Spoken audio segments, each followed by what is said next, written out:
Ladies and gentlemen, Clay Whitmire. Our next senior, number 21, Wyatt Charette. His parents are Kim and Michael Charette. Wyatt has been with the program for 3 years, a linebacker and running back. Coach Allen says Wyatt is a true football player, selfless, tough, and with a willingness to help the team in any way possible.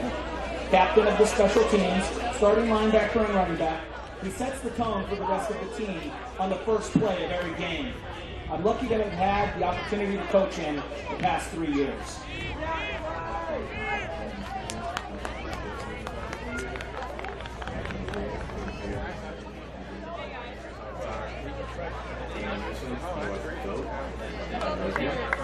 For most of all, I think my mom and dad for being my biggest supporters, and my sister and Kayla for being my biggest fan.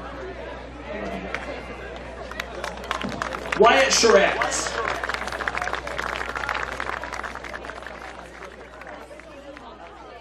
Our next senior, number 7, Jeffrey Jackson, has been setting San Diego section CIF. Many of those career records over his 3 years here at Bishop's.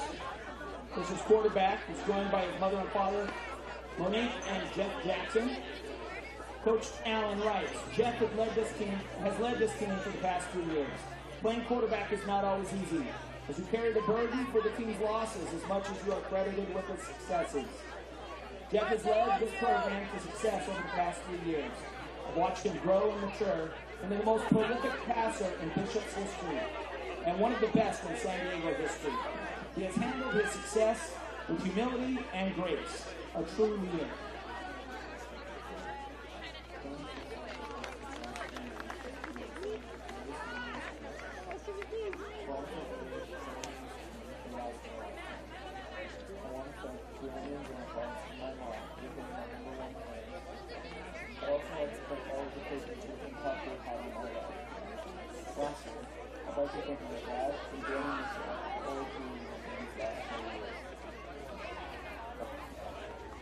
Ladies and gentlemen, Jeffrey Jackson. And the final senior we're recognizing tonight, number 3, Moses Mooney. Moses has played at just about every position: wide receiver, defensive back, kick returns, even some quarterback a few years ago. He's joined by his stepmother, Jonte Mooney. Coach Allen writes, after 9 years of coaching, I can easily say that Moses has impacted my life as much as I have his. His maturity and his growth over the 4 years have been vital to the success of our program. I'm sad to see him go out, but looking forward to watching him continue his career at the next level.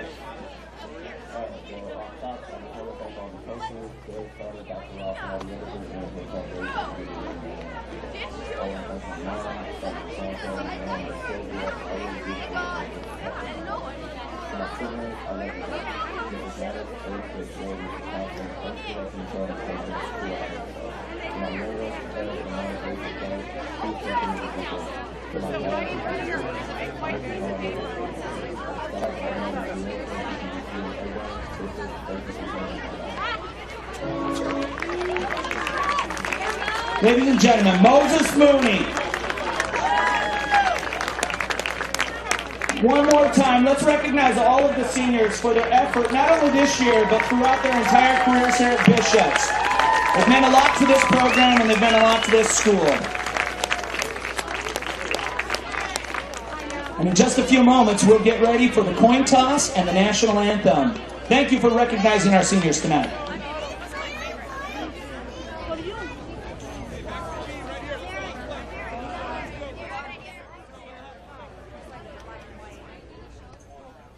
From the Demi and Jeff Jacobs Athletic Complex on the campus of La Jolla High School in La Jolla, California, TVX Sports Video presents high school football. Coastal League action, as tonight we have a matchup between Bishops and La Jolla Country Day. Hello, everyone. I'm Mark Heller. Kamal Asaf should be joining us pretty soon. I think right now he's stuck in some traffic, but he'll be joining us. And welcome to the BishBowl, which is what Bishops calls their homecoming. And on top of that, it is senior night here at La Jolla High School, as they were honoring the 11 seniors who will be playing their last regular season game as member of the night. Well, for Bishops and La Jolla Country Day, a year ago, both of these teams made it to the state title game. Unfortunately, both came up on the short end. For Bishops, they lost the state title game in Division III in a game you saw here on TVX Sports video. Meanwhile, La Jolla Country Day played for the state 5 title game and lost a heartbreaker against McClemens just a few miles down the road. Entering tonight, Bishops is a perfect 8-0 on the year. They are 3-0 in league, and a victory tonight, and they will clinch yet another Coastal League division. This year, the team moved up to Division II, so a little bit of unknown, as coming up in the playoffs, they'll go up against teams that they really haven't played before, programs like Ramona, Valley Center, amongst others. As of now, it looks like Ramona will be the number 1 seed. If Bishops pulls off the victory, they will be the number 2 seed. You're looking at Bishops in their white with gold numbers, and then the Torreys on the flip end, they are in their blue with white helmets. The head coach for Bishops is Joel Allen. He has done an outstanding job with this program. You see BishBowl 2017, Bishops 8-0, La Jolla Country Day 4-4, and you couldn't ask for a more beautiful evening of high school football. Temperature about 70 degrees. You saw the gorgeous sunset in the background. Meanwhile, La Jolla Country Day, they've had their ups and downs, 4-4, a very respectable 2-1 in league. When you keep in mind, they lost their quarterback of 4 years, Braxton Burmeister, who a year ago was named the Small California High School Football Player of the Year in the state of California. Listen to these numbers. In 4 years, he threw for 11,512 yards and 127 touchdowns. He also rushed for 3,459 yards for a total of 14,971 yards of total offense. As a senior last year, he threw for 4,461 yards and 53 touchdowns. And for those of you that follow college football, you know he has taken over as the starting quarterback as a true freshman at the University of Oregon due to a couple of Duck quarterbacks getting injured. And so the California Player of the Year finds himself playing Pac-12 football as a starting quarterback as a true freshman. So we are moments away from the start of this game. In a minute, we'll have the coin toss, and let's talk about the officiating staff. Referee is Darren Brunk. Umpire is Tony Poloni. Head linesman is Junior Garcia. Line judge is Rick Trevino. And the back judge is Justin Allen. Let's talk. We spoke about head coach Joel Allen. Meanwhile, La Jolla Country Day, their head coach is Tyler Hales in his 4th year. He's won a couple of section championships already. Before that, he was the top coordinator for the program before taking over as head coach. He hails originally from back east, from Boston, Massachusetts. He attended Colby College. Meanwhile, Joel Allen, he is a local yokel from San Diego, and he said, being from San Diego, why would I move? And I couldn't agree with him more. I'm originally from New York myself, had to move 3,000 miles away to enjoy these beautiful evenings in SoCal. You look at the Bishop Knight mascot there. You got to love that. And we have a great game here tonight, and so the starters are walking out for both of the teams. So for Bishops, their captains are Moses Mooney, Jeffrey Jackson, Jacob Jackson, and Wyatt Charette. And the captains on the flip end for La Jolla Country Day are Carson Green, Spencer Allgood, Chase Mangini, and Michael Chandler. So we have the toss coming. You see Carson Green there in street clothes. He will not be playing tonight. He was a backup quarterback at one point when E.J. Kreutzmann was out injured. Carson Green was quarterback in 3 or 4 games and completed 49 of 96 passes for 518 yards. Did yeoman's work filling in.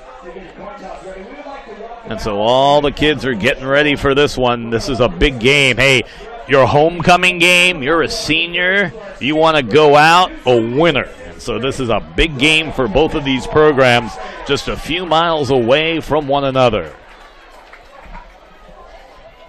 So it will be, so Bishops won the coin toss, and they have elected to receive. So that Knight offense, which, by the way, entering tonight, is scoring 50 points per game, and defensively they're only surrendering 8.9 points per contest. So this is a team that can put up pinball-type numbers, and it's going to be a challenge for La Jolla Country Day to try and slow down this offense.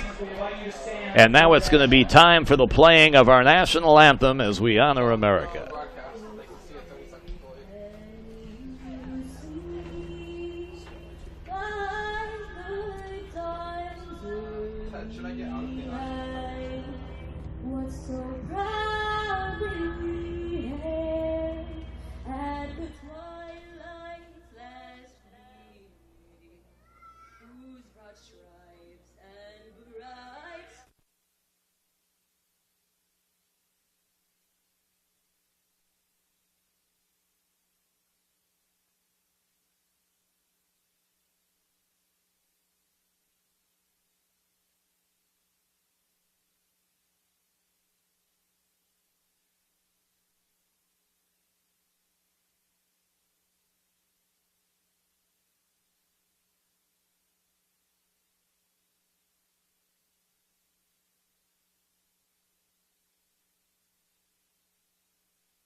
So you're looking at the Torreys of La Jolla Country Day. You know, accidentally when I got dressed up, I did wear a lot of blue.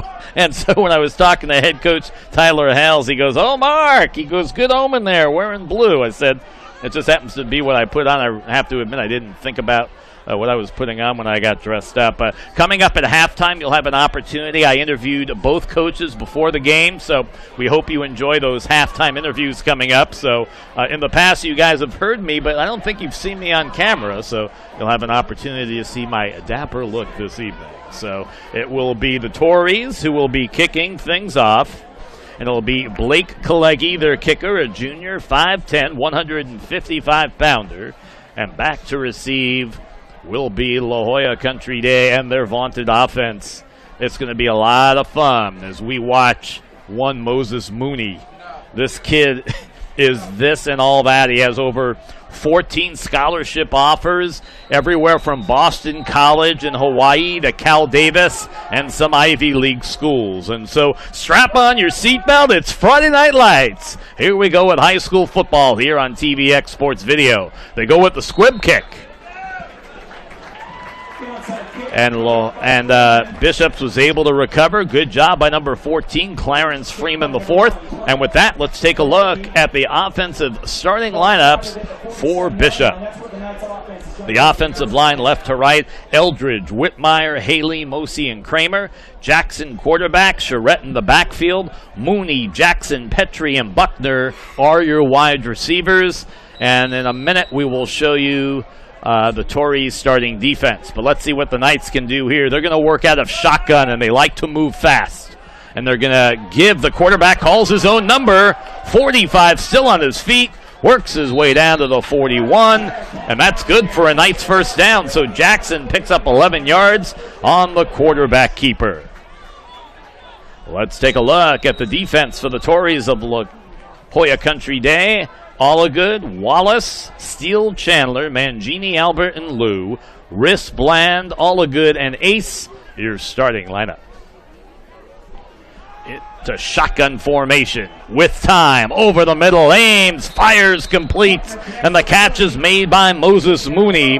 That's his 63rd reception of the year. Number 3 entered the season, 62 receptions, 891 yards, a 14.4 average, and 16 touchdown receptions. They'll go right back to the familiar shotgun. QB calls his own number across the 30 down to the 28. Actually, it was Tyler Buckner out of the Wildcat calling his own number. Buckner, one of those very talented freshmen on this ball club. He has 13 receptions for 250 yards, and he's carried the ball 13 times for 212 yards. They'll go to the run. Big pickup, 20, 15, punishing run by Wyatt Charette, who entered the game 18 rushes, 102 yards, a 5.7 average. They keep moving the ball just under a minute into this game. They just needed a minute for the chain gang to move those chains. 1st and 10 with the ball at the 15-yard line. At a shotgun, Ames fires, able to complete to the 10, 5. Is he in or down at the 1? I think Mooney's going to be ruled down at the 1-yard line. That's a 14-yard pickup. 1st and goal from the 1 for the Bishop Knights. Remember, this drive started at about their own 45 as the Torreys chose to go with a squib kick instead of a regular kick. They've already moved the ball 54 yards. 1st and goal at a shotgun from the 1-yard line. Did he cross the plane? We never saw the touchdown call, so I have to believe they stopped him. Good job by the Torreys there on defense. Leading the charge was Nicholas Albert, number 11, out of his linebacker position. So they rule it just inside the 1. 10-15 and ticking to go here in quarter number 1.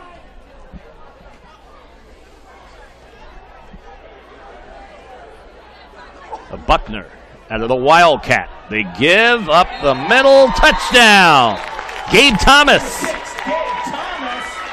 So Thomas kicks it in. 34 rushes for 185 yards. That's his 6th touchdown of the year. And with 9:59 to go in quarter number 1, Bishops gets on the scoreboard first. The extra point coming up. And they choose to go for the 2-point conversion. Rolling right. Ames fires. They got it. With the reception is Jacob Jackson. And so the score is 8-0 Bishops. We're barely 2 minutes into this game. And the Knights get on the board. And boy, they made it look oh so easy. And you can see why this team scores 50 points per contest.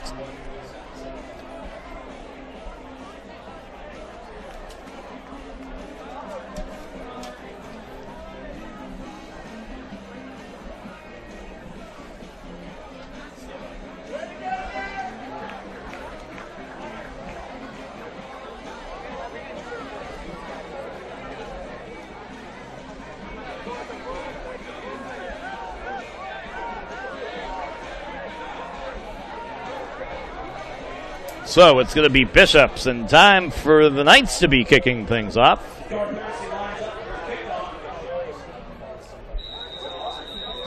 And let's see what they can do here. So they kind of go with a pooch kick, and it's going to go out of bounds. Flag will fly, and it'll be good field position coming up for La Jolla Country Day. And with that being said, let's go ahead and take a look at the Torreys' offensive starting lineup as they come onto the field for the first time. Tackle, All Good, McCown, Altala, Chandler, and Boone. Kreutzmann, your QB. Petrie in the backfield. Bland, Cho, Mangini, and Riss are your wide receivers. So there's going to be some good field position at the 35-yard line, which is the ruling when a kickoff goes out of bounds, and so the Torreys will have themselves some good field position. On the year, 868 yards rushing, another 1,696 yards receiving. They've scored 219 points, and they've surrendered 200. Kreutzmann out of the shotgun formation. Receivers set to both sides. Man in motion. Kreutzmann fumbles, and they'll have to fall down on it. And that's a loss of 6 on the play. And it's those types of plays when you're a sophomore, you're going through some growing pains. With that being said, let's go ahead and take a look at the starting lineups for Bishops, which only surrenders 8.9 points per contest. Haley, Mossy, and Johnson on the line. Thomas, Whitmire, Charette, and Erdesy at linebacker. Jackson, Dawson, Ladrido, and Mooney are the defensive backs. So out of shotgun, 2nd and 16. The give straight up the gut, and not a whole lot doing there off the run as they give it to Caleb Petrie, the 6'1", 195-pound junior. Entering the game, 109 rushes, good for 455 yards, a 4.2 average, and 5 touchdowns. 3rd and 16, no gain on the play. And the Torreys are going to have to go airborne here if they're going to pick up the first down. They have to find a way and get up to the 45-yard line for first down yardage. Kreutzmann. 2 receiver left, 1 right. He's rolling, he's in trouble, and he'll just slide back to the line of scrimmage. That pocket closed up awfully quickly, and Kreutzmann was lucky he didn't get sacked or lose yardage. So 3 and out for Torreys, and La Jolla Country Day is going to have to punt that ball away. 8:24 and ticking, so they only had the ball for about a minute and a half of offensive possession. It'll be Kreutzmann to punt. It's a quick, oh my goodness, he totally shanks that.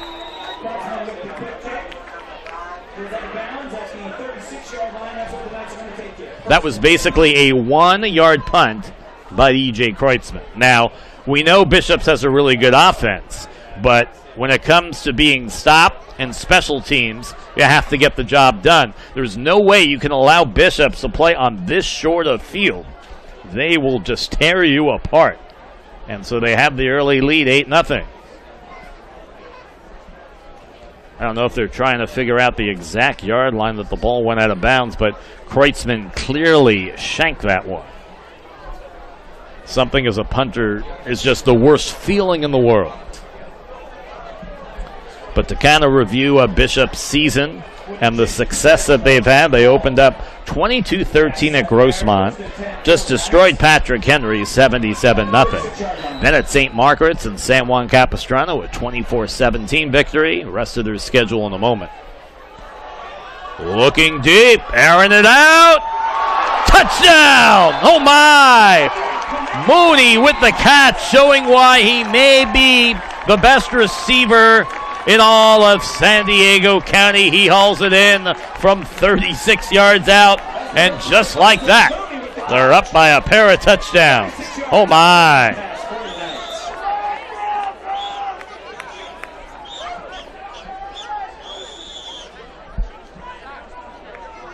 Let's take a look on replay of this one. It is worthy. QB had time, he airs it out, and Mooney just is able to beat the defender in one-on-one coverage. James Fazio had no chance. They go for the 2-point conversion. Looking, aiming, firing, and it's broken up. Pass intended for Mooney. It's knocked away. Two-point conversion is no good. 7:59 here in the first quarter. The score is 0 for the Torreys, 14 for the Bishops Knights. And so the 2-point conversion is no good, but they are up 14-0. And very interesting, they are allowing Buckner, the true freshman, to play quarterback instead of the senior Jeffrey Jackson. So I don't know if they're sitting Jeffrey or if he's injured. I was told nothing about this before the game, and this is kind of a surprise. That's the one thing. Sometimes, you know, if you don't ask a coach a specific question about a player, they simply won't tell you. 14-0 your score. The beads you're seeing, the players, the young men you just saw with the gold beads, that means they're seniors. I got one from one of the parents. I'm a senior deluxe, a senior plus, whatever you want to call it. Here we go with the kickoff. Let's see what the Torreys can do. Up man from the 20, 25, 30, 35, all the way up to about the 36. That's a good return and good field position for the Torreys as we have 7:51 to go here in quarter number 1. On the return, it was Spencer Allgood.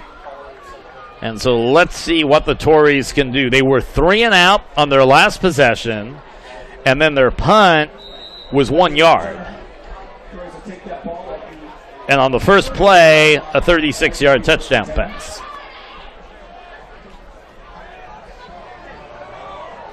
So if you're the Torreys, you've got to figure out a way to kind of get things going. You want to make this game competitive, taking on a very tough Bishop's team. Out of shotgun formation, they set up out of the backfield across the 40 to about the 42-yard line. They're able to complete that to Petrie, who comes up with the catch. Caleb Petrie, 13 receptions for 183 yards and a touchdown entering tonight. So that was their most positive offensive play of the night, a pickup of 4, bringing up 2nd and 6. They've got trips to the right, 1-man backfield, 1 receiver split left. Let's see what the sophomore can do here. Under pressure, throws and incomplete. He had an open man. His intended target was Chase Mangini, but he was unable to corral that pass. It'll bring up 3rd down and 6 yards to go as we have 7 minutes and 10 seconds to go here in quarter number 1. So both of these teams, Bishop's 3-0, La Jolla Country 2-1, right in the middle, Santa Fe Christian 3-1, Classical Academy and Orange Glen, both 0-3 in league play. Kreutzmann calls his own number, dishes it off right side to his back, Petrie, and I think he's going to be about a yard shy of that first down. But a pickup of 5, it's going to bring up 4th down and 1 yard to go. And that begs the question, being down 14-0 already, do you punt it or do you decide to go for it in a short yardage situation? 4th down, 4th and 2. They're ruling it 4th and 2 with the ball just across the 46-yard line. Kreutzmann. Let's see if he's going to punt it or if they're going to go for it here. I'd go for it. I mean, you got nothing to lose early on, down by a couple of touchdowns. They are going for it, and they get the first down just across midfield. And for the first time tonight, as Alex Cho makes his 21st reception of the year, they find themselves in night territory. Actually, they put it just inside the 50, but the key is it's their first down. You got to take those baby steps as they work on moving the ball downfield.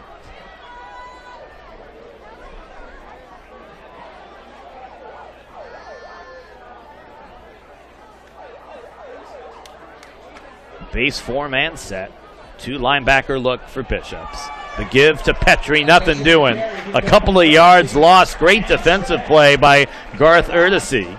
We mentioned he is the team's leading tackler.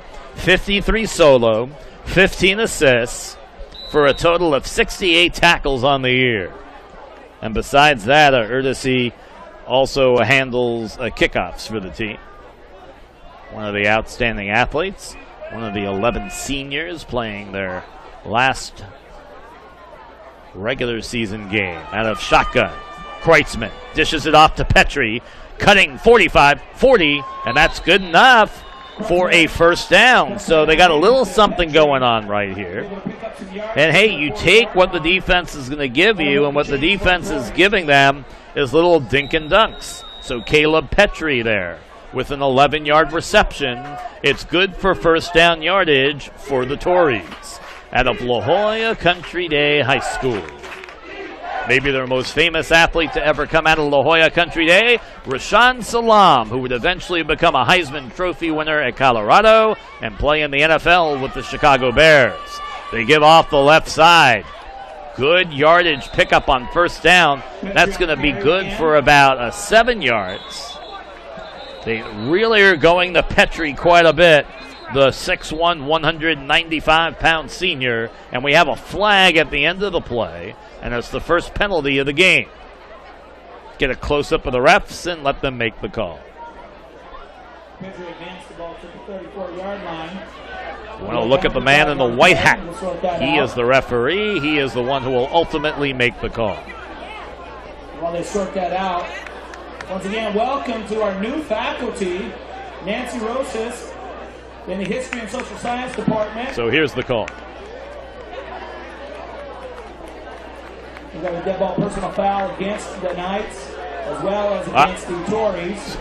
So we have offsetting dead ball personal foul. So the play will stand at the 34.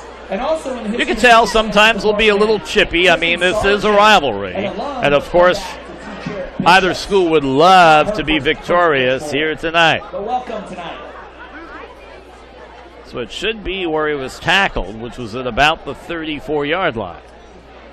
The officials are still talking about it and sorting it over. So we had talked about the earlier part of Bishop's season. And then after that, at Monte Vista, they won 58-21, shut out Mission Bay 60-0. Then league play took care of Orange Glen 59-7. Against Santa Fe Christian 38-13. And then last week against Classical Academy, a 73-0 shutout. This team has 3 shutouts on the year. Not often you'll see that many shutouts by a team during the regular season. The Torreys with the ball. 2nd and 4 from the 34. Cho in motion. Cho with the reception. Cho with the cutback. First down and then some. 25. And he's going to get hit hard at the 23-yard line. And who makes the tackle? None other than Moses Mooney, the man we said can do it all for this Knight team. But they got a little something going on, and I like the moxie of this Torreys team. Despite being down by 2 touchdowns early on, they're not letting that affect them. You realize you can't get it all back in one play. 1st and 10 with the ball at the 24. They'll work once again out of that shotgun formation. Trips to the left, single receiver to the right, one-man backfield. Kreutzmann under a rush. He'll just have to throw it away. Intended receiver was Caleb Petrie. Was under some pressure and did a good job of getting rid of the football. Champion Johnson was in pursuit of the sophomore quarterback.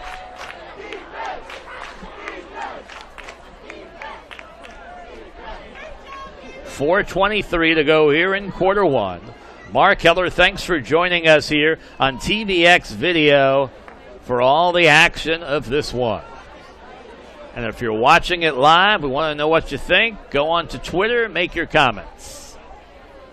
Out of shotgun is Kreutzmann. Kreutzmann gives to Petrie. Nothing doing. A loss of 2 on the play. It's Wyatt Charette coming up with the tackle. That's his 50th tackle of the year, and he gets the job done. His 42nd solo tackle of the year, by the way. His full name is Michael Wyatt Charette, but he likes to go by Wyatt. 3rd and 13 with the ball at the 27. They need to get to the 14 for first down yardage. Kreutzmann, once again, out of the shotgun. He's looking end zone. It's going to be incomplete. Was looking deep down the sideline. Pass intended for number 9. For Anthony Bland. Bland, by the way, is having an outstanding sophomore year. Entered the game, 74 receptions, 904 yards, a 12.2 average, and 8 touchdowns. And if that name sounds familiar, his father, Tony, was a basketball star years ago at San Diego State. So they're going for it, 4th and 13. It would be a long field goal attempt of about 44 yards. Kreutzmann, under a heavy rush. It's going to let it go and incomplete. And the reason that he had to let it go was because Wyatt Charette was right in his face. So off downs, the Torreys will have to turn it over, and it will be 1st and 10 for the Bishop Knights with the ball on their own 27-yard line. So the Knights were able to weather the storm. They're enjoying a 14-0 lead, so this is actually the worst field position they have had to open up a drive. Drive number 1 opened up on their own 45. Drive number 2 on the Torreys 36. The give off the left side, just across the 30 to the 31. Gets out to the 32. Good pickup there. A pickup of 5. 2nd and 5. Running with the ball was number 5, Azant Moses Hillman. 10 rushes for 73 yards. They're really letting a lot of kids who normally don't start get some playing time here tonight, and it's good because it'll get them ready for the playoffs. Ames fires incomplete. Buckner's pass is incomplete. Buckner, incomplete. 3rd down. Just interesting to see Tyler Buckner starting here tonight. We should probably look along the sidelines and see if we see the normal starting quarterback, Jeffrey Jackson, anywhere. He wears number 7. The give. Across the 35 to the 37 is Charette. And it looks like he might have enough for the first down, or it's awfully close. It is a first down, and so they'll move those chains. Just saw a play from the sideline which showed the smash play. We'll have to see what that is. I always love when the coaches have those placards along the sideline showing the plays, where you have like 3 people showing signals and which one's the real one. Buckner, he's got time. He's going to dish it off to Charette. Midfield, 45. Going to be brought down at the 42-yard line. That's good for another first down. That's good for a 21-yard pickup by number 21.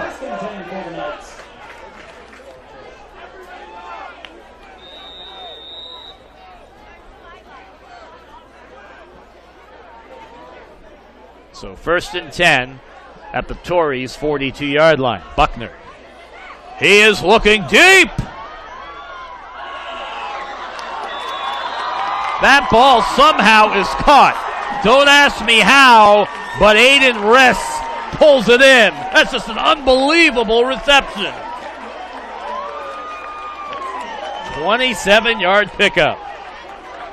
When I was talking with Coach Allen before the game, he said to me, Mark, he said, most coaches say when you throw balls up in the air, it's a 50-50 ball. He said, with our team, it's a 90-10 ball because our guys are able to leap and make catches. And that was just a classic example by Aiden Riss. What a great reception by that young man.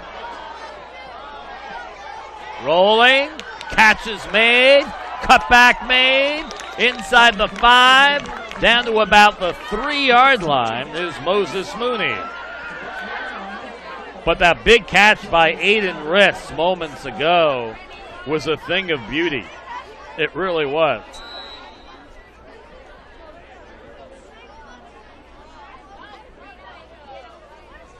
Actually, excuse me, that was Jacob Jackson on that outstanding reception. And for Jacob, that was his 49th reception of the year. I apologize. At a shotgun formation. Man in motion, Charette. They're looking end zone. Does he have it? Boy, there is a battle for that ball in the end zone.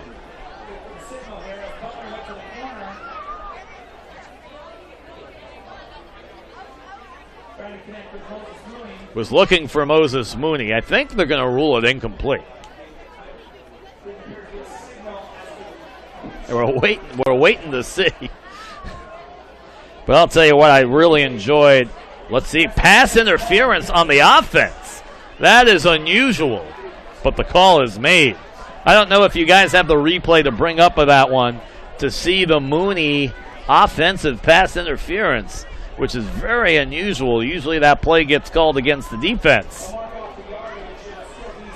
So that's going to cost him some 15 yards. So instead of being at the 4, they're going to be at the 19.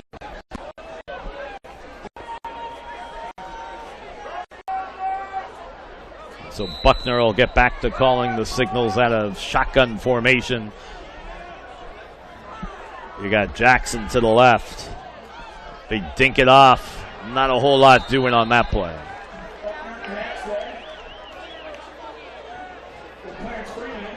Good job on defense by Ray Lou. And let's go back to that last play with Mooney as they were trying to go into the end zone.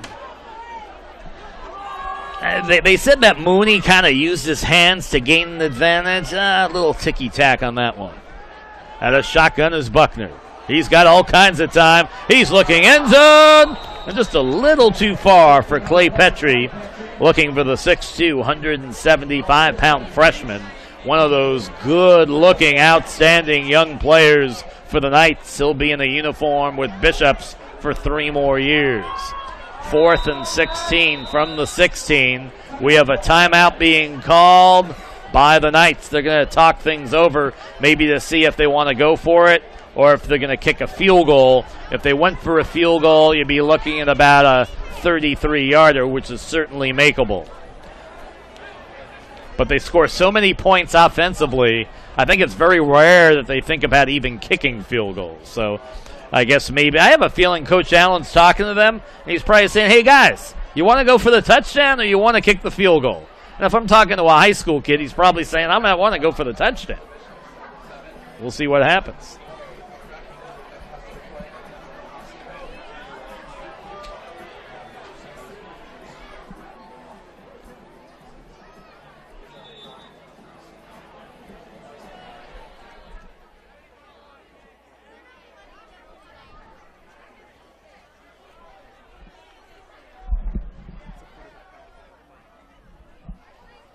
Yep, there's a shot at Jeffrey Jackson, who normally starts but is not playing tonight. I was not told this ahead of time, but look at his season numbers. 2,058 yards, 35 touchdowns, just 3 picks. But the youngster Buckner gets the start at QB tonight. He's looking over the middle, touchdown! That was just too easy for Moses Mooney, his 17th touchdown reception of the year. And with 1:06 to go here in quarter number 1, it is now 20-0. Bishops leads it. Great job by the offensive line to give Buckner all kinds of time to throw that football. And anytime a QB has a lot of time, it gives the receivers the opportunity to run the route. And you have to give credit to this offensive line. They go for the 2-point conversion. Cutting back, cutting in. Did he cross the plane? I don't think so. They said yes. So Clay Petrie able to gain the 2-point conversion. And it's 22-0 Bishops with 1:06 to go here in quarter number 1.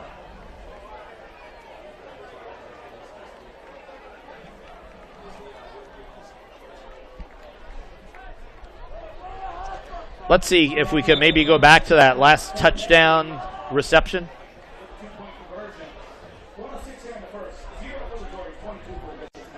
I always like to go to those plays where the QB's got time and the offensive line does such a good job protecting him. And the offensive linemen, a lot of times, they're unheralded. But I'll tell you what, they're one of the key reasons why this Knight offense is able to score 50 points per game.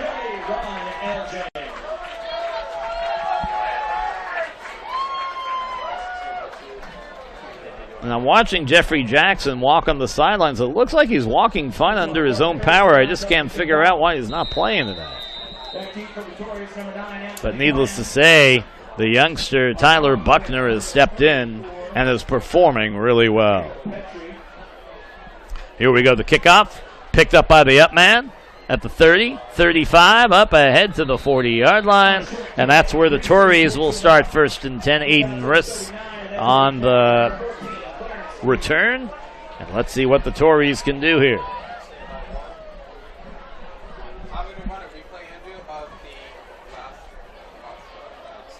So this was actually the 2-point conversion right here. We were wondering if he was able to cross the plane of the goal, and they said Clay Petrie did. And I don't know, do you have the last touchdown? We just had that 2-point conversion that we showed. And here we go. Here was the last touchdown catch. Buckner, I mean, look at that kind of time he has. And the receiver gets to run the pattern. He's able to make the catch. And that's what it's all about. And so Mooney with that 16-yard. So for Mooney, that is his second touchdown catch of the night and his 18th of the season. We're down to 46 seconds to go for the Torreys, who are faced with a 2nd and 7. They knew it was a tough game entering tonight against Bishops, a team just playing on all cylinders. But if you're the Torreys, you have to find a way to try and make this game competitive, especially with the playoffs coming up next week. You want to have some confidence entering your playoff game. Once again, that's the second time. That one was a little bit of a bad snap. The one before was Kroyman's fault. That one I don't think I'm really going to blame him for, but E.J. Kreutzmann just kind of having a tough night so far.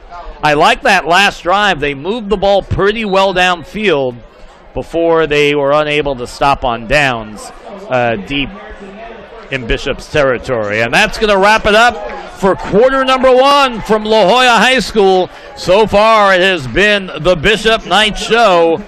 They scored on all 3 possessions. At the end of quarter number 1, it's Bishop's 22, La Jolla Country Day nothing. You're watching exclusive action of high school football on TVX Video. I'd like to welcome some more of our new faculty.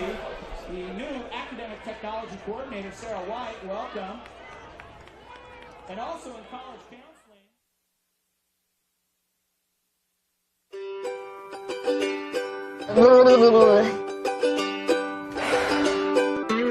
We're a different kind of cool here. We appreciate Moby Dick. We get a little sad when school vacation comes. We know what's happening in other parts of the world. We care about what's happening in other parts of the world. We write our own magazine. We're big on touchdowns. Expressing ourselves. And the perfect spike. We love our library. Like a lot. We want to daydream. Sit quietly by ourselves. Laugh our heads off with friends. We think a lot. About ourselves. About people we don't know. About what we'll do after school. Next year. And when we're actually adults.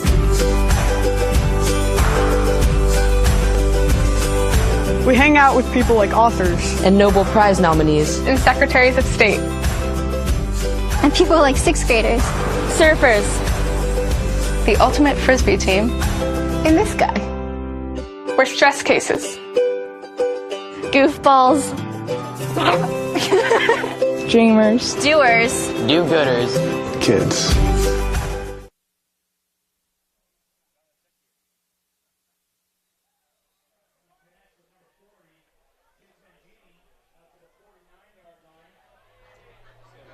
Welcome back, second quarter action. Mark Heller and my broadcast partner, you have to show our names on the screen, has shown up. Here we go, Mr. Kamal Asaf, good to see you. So you have a little one, you were running a little late, and that's going to happen in fatherhood, won't it? That happens when you have a 6-year-old. Gotcha. So I did not know as this game begun that Jeffrey Jackson was sick and wasn't going to play, but I'll tell you what a job Tyler Buckner has done at quarterback so far. I'm watching, I'm like, where did this kid come from? Tyler Buckner is a dual threat. He's a great runner, and he's really a deft passer, and he's also an excellent defender. And obviously the future quarterback, the freshman, 6'2", 200-pounder. But it's also good to get that game experience. So just in case, if for any reason, if something did happen to Jackson, you know you got a good guy stepping in. So for the Torreys, 1st and 10. Kreutzmann under rush. Loose ball fumble. It's scooped up. It's going to be a touchdown run for Bishops by Clay Whitmire. The 6'1", 200-pound senior rambles 45 yards. And just like that, it's 28-0. You know, penetration is a thing that every offense can't deal with. And the Knights really continue to get great penetration. And they've got really good team speed. So that's a great example of the right player at the right time. Woo, baby. If you're a defensive player, you dream about that. That's right.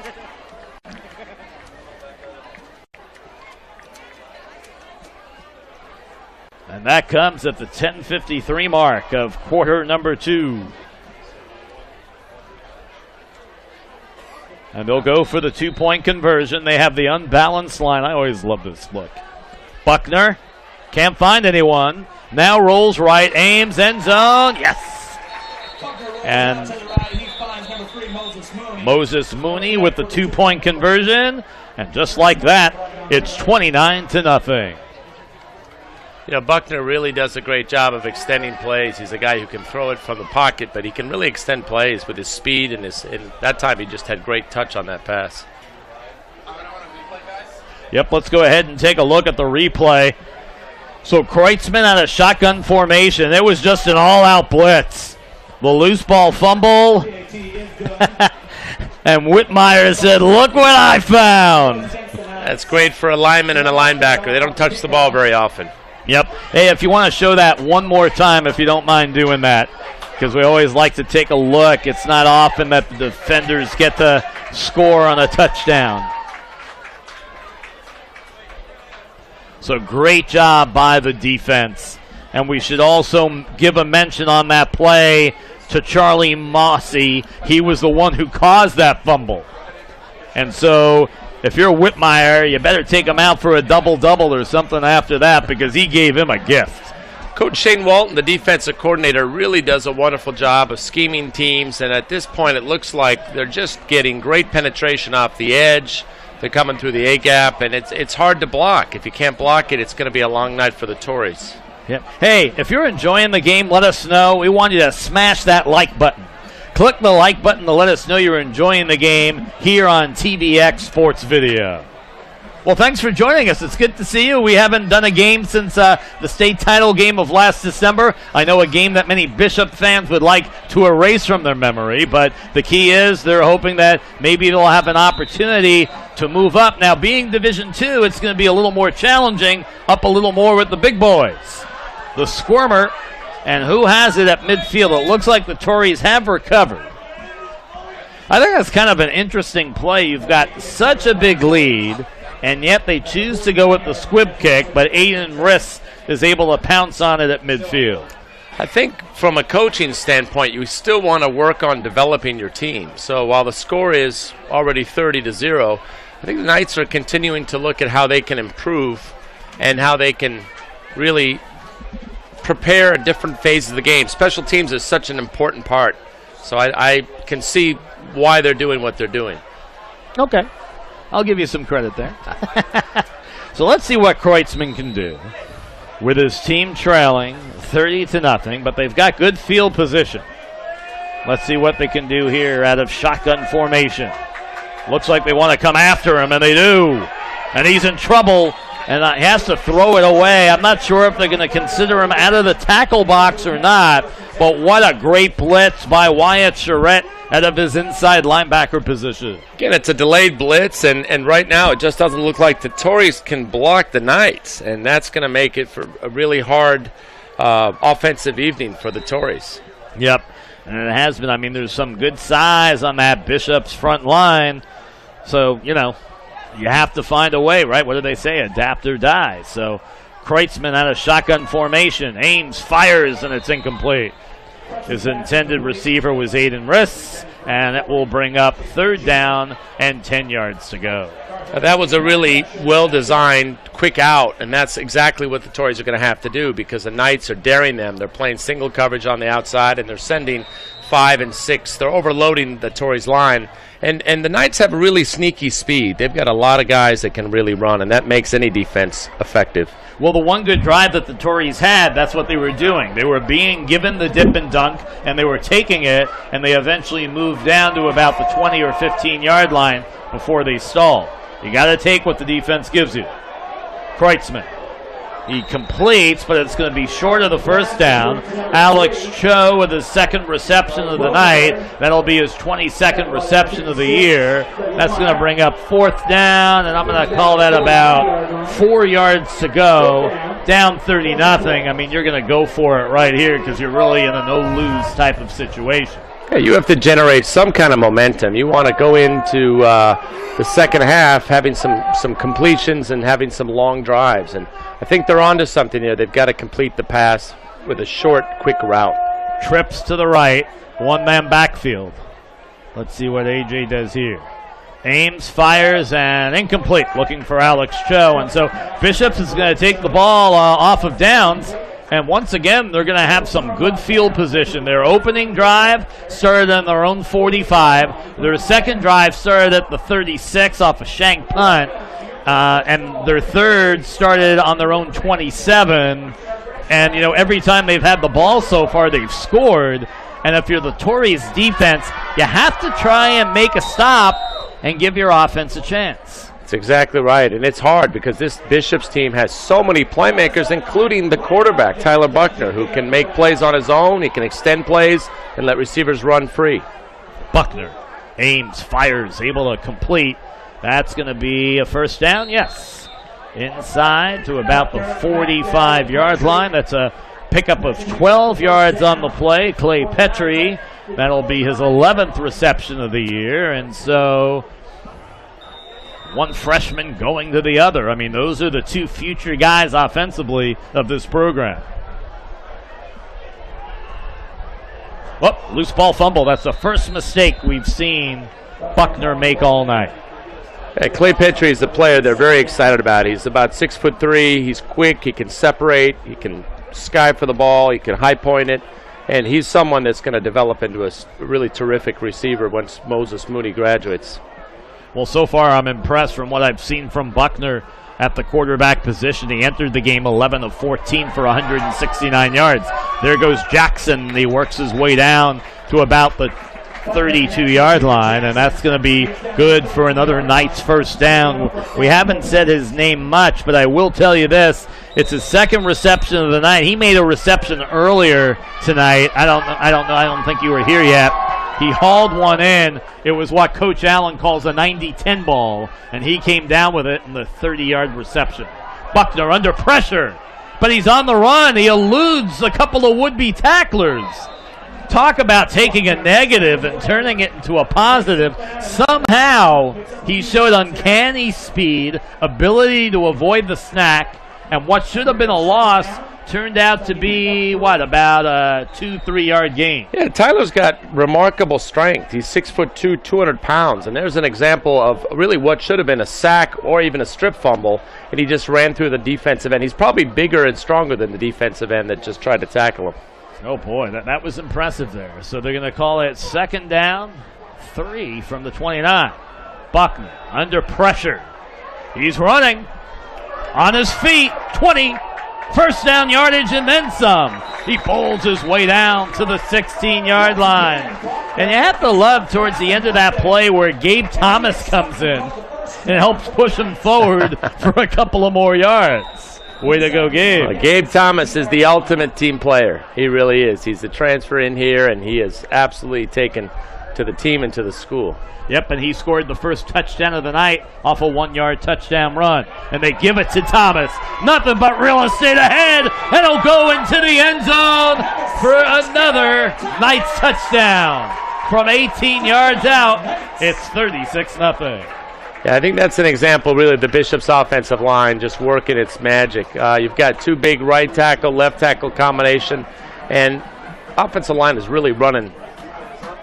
Yeah, let's take a look on replay here and see how that one was able to develop.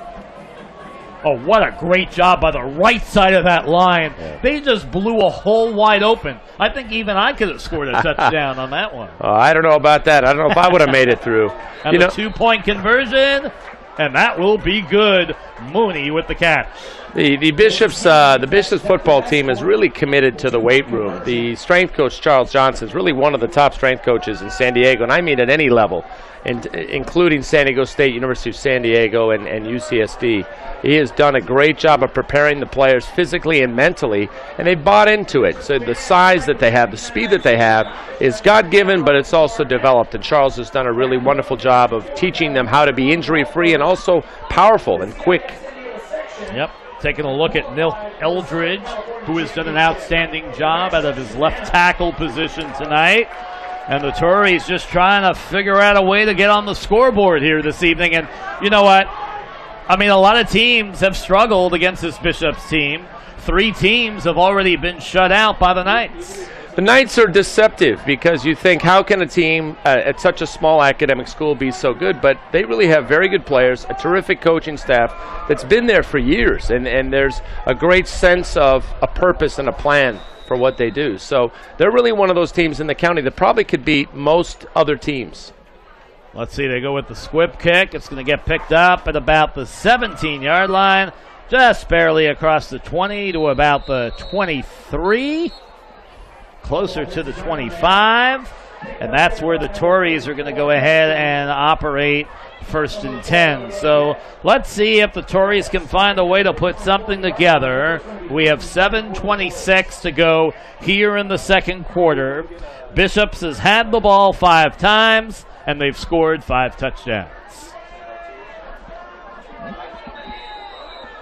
There's a look at the Knights defense, which has posted 3 shutouts this year. I like the fact they had a couple of tough early season games on the road with victories at Grossmont and went up to Orange County and knocked off the Tartans of St. Margaret's.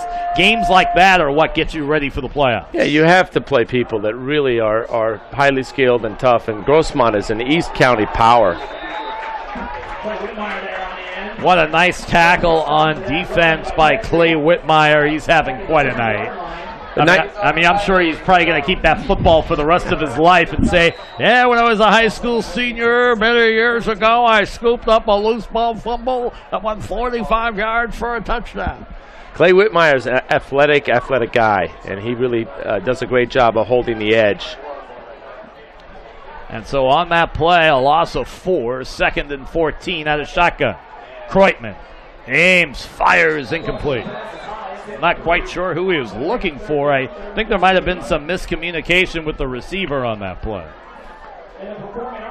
There's special teams coach Eric Pill, and Eric is really one of the great special team coaches in San Diego County. He played football at the Naval Academy, so he brings a lot of experience. He played for a legendary coach named Steve Belichick, who's the father of Bill Belichick. Yeah, he's had just a little bit of success in the National Football League. Yeah, he has. I was hearing a story about how actually really Tom Brady and the owner Robert Kraft are good buddies. And, and the head coach can kind of just do his own thing and not have to deal with the politics of it all. I think he likes it that way. Yeah.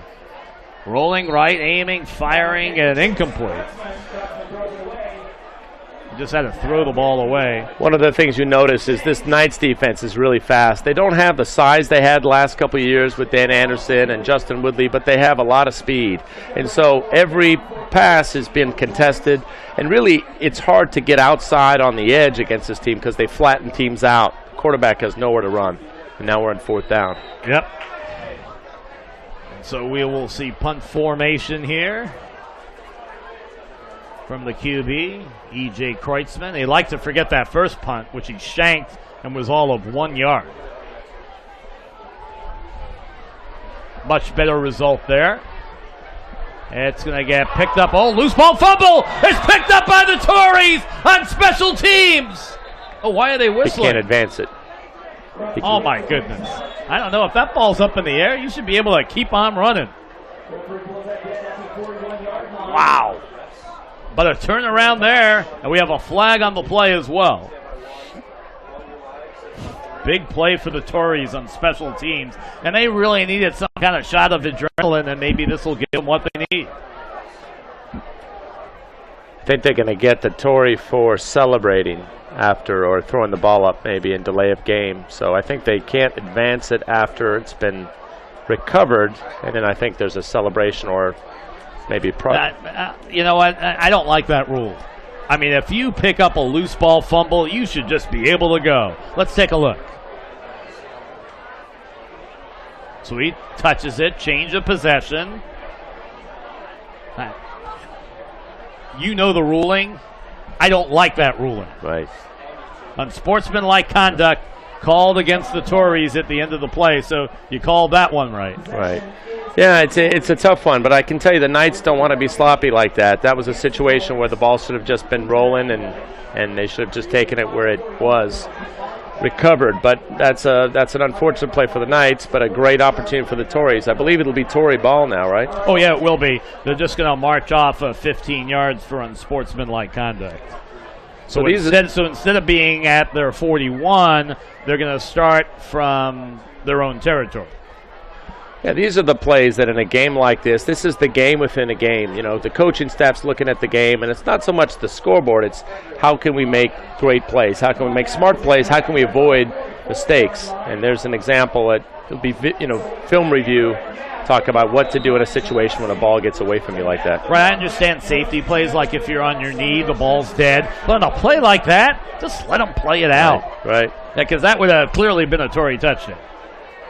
So big break there for the Knights. It's been that kind of night for this ball club who has played so well. Kreutzmann looking deep down the sideline. That's going to be incomplete. Good coverage defensively there by the Knights. It's going to be 2nd and 10 once again for La Jolla Country Day. It's hard for the Torreys to get over the top of the Knights defense. There's just so much speed back there with Jackson and Mooney and Isaiah Dawson. There's a lot of speed, and it's hard to get deep. So I think the best thing the Torreys can do is run the quick outs and the crossing routes and see if they can pop something. Coach Allen told me before the game, he said Isaiah Dawson is the best defensive back I have ever coached. And he'd be playing Division I somewhere if it wasn't for the fact that he's going to be playing Division I lacrosse next year. That's exactly right. In fact, there's quite a few lacrosse players here on this football team. It's a great crossover sport, lacrosse is. Yep. Aiden Riss on the attempted reception, incomplete. And so coming up, 6:10 to go here in quarter number 2. And let's just see if the Torreys can do something here, because, boy, they've just been struggling. They had really one good offensive possession all night, and that's kind of pretty much been it for the boys in white and blue here tonight. 3rd and 10. Man in motion is Cho. Kreutzmann all-out blitz. They'll set up the little dink pass, but not even close to a first down as Caleb Petrie makes the reception. Yeah, that really looked like some kind of delayed screen, and that's what you do against a team that really rushes the passer well, but the Knights swarm to the ball because of their team speed. Looks like 4th down. I have a question for you. Caleb Petrie and Clay Petrie, are they related? I was just going to say, they are brothers. And wow, going up against each other on the gridiron under Friday Night Lights. I love it. One's a freshman and one's a junior, I believe. So they are brothers. Very interesting that they pick different schools. Kreutzmann under a heavy rush. Just has to let it go. And that's going to do it. They'll turn it over on downs once again. And the Knights are going to have great field position in Torrey territory. I know I sound like a broken record, but that has been the story of this first half. Yeah, the Knights really, defensively, they're really very efficient. They rush the passer, they tackle what's in front of them, and it's hard because with the team speed, they're very small windows for the Torreys to kind of locate. You think maybe we might see a little Moses Mooney maybe come in as a backup QB in this game tonight? The end around. Some running room and then some, down to about the 42. I don't know what was Jackson thinking there. He was clearly down on the ground. Maybe Jackson thought he landed on somebody and was still eligible. That's the kind of player he is, though. He's a very heady player who understands that you're not down until the whistle blows. Also, I think he wants to make up for the mistake off the muff punt. So understandable. They called a pickup of 4, 3rd and 6. Aim and firing, catch is made. Going to be close to a first down. It might be 3rd and short. Jackson really works the middle of the field well. You know, he's got speed to get down the field, but he really has a great, remarkable, both with his brother and with Tyler Buckner, a great confidence that he's earned with both of them because he's got great hands and runs wonderful routes. Yep, exactly. An outstanding route runner as they dish it off to Hassan Moses. Hillman, he's getting a little bit of playing time here today and is able to convert and pick up the first down. Hassan's a great story because last year he tore his knee up in that last state bowl game, and now he's back and he's a senior, and it's really wonderful to see him get his opportunity because he was a big contributor to this team the last 2 years, and now he's back and he's contributing again. Buckner aims, fires, he's able to complete, and a nice reception is made by Clarence Freeman, the 4th. That's his second reception of the night and his 14th of the season. Now, Clarence is a sophomore, so there's another example. Petrie, Freeman, Buckner, you've got a lot of young players here. They're going to be a great nucleus for the future. Yep, and you got Ladrito on defense, the sophomore. Ames completes, and that's going to be a touchdown for Mooney. That's going to be his third of the night and his 19th of the season. And the score just keeps piling up at 44-0 with 3:47 to go here in the first half. You know, one of the reasons I like this Knights team is they really know how to compete, and they know how to kind of keep their composure and continue to play through the next play. Moses Mooney is such a bright, wonderful, honorable young man. He's got great humility, and I think that's what sets him apart from a lot of star athletes in high school. He really does not hold himself in any special degree. Look at all the time Buckner has. He's going to run into the end zone for the two-point conversion. And that's a very unusual look that they have on that unbalanced line as they go for the two-point conversion. Buckner was looking. He couldn't find anyone, and finally just ran it in and called his own number. Well, Buckner is a really good athlete at quarterback. He's almost like a running back at quarterback. He can really do things in a way that can extend plays. So here's the touchdown catch that was made by Mooney. Good job there on the route run. Wasn't really challenged much. And then Buckner on the two-point conversion, making it 46-0, and we're at 3:47 to go here in the first half. So 22 points scored in the first quarter and 24 in the second, and the Torreys are still seeking their first points of the night. But as we mentioned, schools like Classical Academy have lost to Bishop 73-0. Mission Bay lost by the count of 60-0. Patrick Henry lost 77-0. So I guess from that standpoint, they're in good company. Yeah, this is again one of the best teams in the county. It's again unfathomable to think they're that good, but they are that good. They have some of the best skilled players in the county, and they have great team speed, and they're wonderfully coached. I don't think Coach Allen and his staff get enough credit for the great job that they do to prepare the team every week. The return just across the 30-yard line, and that's where the Torreys will start 1st and 10. I mean, when you consider the fact that for the last 4 years, the Torreys had Braxton Burmeister, who a year ago was the Small California Football Player of the Year, had over 14,000, almost 15,000 yards of total offense, and as a true freshman, due to injury, has become the starting quarterback at the University of Oregon. You know, those guys are impossible to replace. That's a once-in-a-generation type player. It's a once-in-generation. But the other part of it is the Knights have so many players, and the Knights do such a good job of developing, you know, athletes who are all-around athletes and help them be football players. And that's why there really is no drop-off. And that's a tribute to the football staff and Charles Johnson, the strength coach. And here we go at a shotgun. Kreutzmann. I think it was definitely a mix-up there in communication, but also some pressure on the QB had a little bit to do with that. So they keep blitzing Kreutzmann. And so maybe what he needs to do, if they're going to do the blitz, maybe you got to roll right or roll left and have that as a design play and give yourself a little more time to create a play. It's hard because the Knights do such a good job of keeping him inside the pocket. They really set the edge. We've already seen Whitmire, Ladrito. You've got so many guys coming off the edge that don't allow him outside. It's hard for him to do that. This time he gets rid of the ball quickly. It was incomplete, but that's more of the idea of what they need to do. Yeah. It's hard. When you play a team as fast as the Knights, the game speeds up. And if a team's not prepared because of the people they've played, because of their skill level, or because the receivers can't separate from the defense, you can't complete those passes. It looks easy out here, but it's much harder when you actually play against a superior athletic team. 3rd down and 10 with the ball at the 29. Got to get to that 39 to pick up first down yardage. 2 receivers left, 2 right. Now man in motion. They go with the end around. But there is no answer there. There's all of a pickup of 1 yard. Gang tackling. That's what you like to see from a defense, and that's what Bishops was able to do as they ran the ball on the outside to Caleb Petrie. Yeah, they got to the end, but there's no around. I mean, the Knights flow. They don't seal the edge. It's hard because the Knights always keep their outside shoulder free, so they're not able to pop a big play because of that. 2:55 and ticking to go here in quarter two. A dominant performance by the Bishop Knights.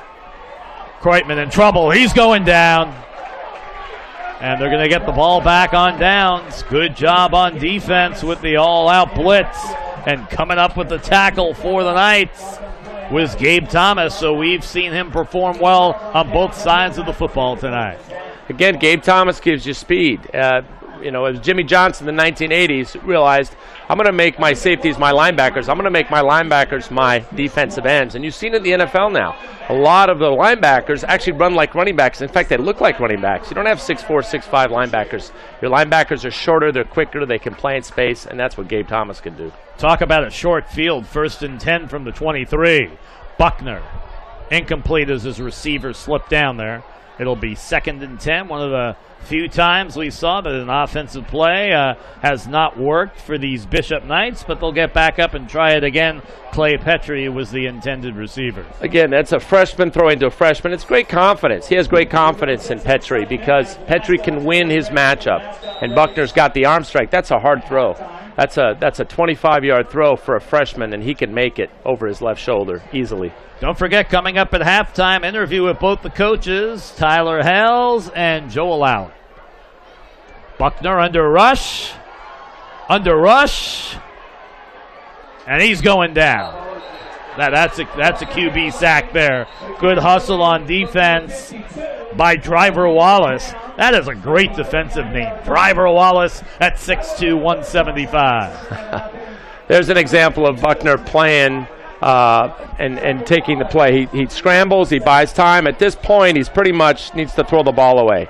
And by taking this, he made a chance play. It could have been intercepted. He's got to make a decision faster or just take the sack. Yep, and that was a loss of 17 on the play, the biggest negative play that we have seen from Bishops. It's going to be 3rd down, 27 yards to go. They need to get down to about the 12-yard line for 1st down yardage. But again, Tyler Buckner's getting this experience, and it's priceless. And this is the kind of stuff that he has to learn, and he'll learn it in the film room with his coaches. Buckner calls his own number, and he runs. He's got some real estate. 25, 20, still on his feet. Down to the 17. Doesn't pick up the 1st down, but I'll tell you what, they picked up most of that yardage that they lost off the QB sack. Yeah, that's a wonderful play. And again, when you're playing the Knights, you have to play all facets of it. Buckner can run like a fullback up the middle, and then he can drop back and pass. Hey, thanks for tuning in, folks. Make sure you subscribe to our YouTube channel so that you don't miss a minute of TVX Sports videos coverage of Southern California sports action. Buckner on the run, looking end zone. Oh, and it's dropped in the end zone. Looking for Jacob Jackson. Not often that you see Jacob drop the ball, and he's just simply mad at himself for not pulling that one in. Well, that was a great play by Tyler. You know, Tyler stepped up, eluded the rush. I thought he was going to the short out. He saw Jackson lying out, and he put it right where he needed to, and that happens all the time. Hey, we hope you're enjoying coverage of our game tonight. You can follow us at TVX Sports Video on Twitter. We're posting big hits, big scores, and winning plays every week.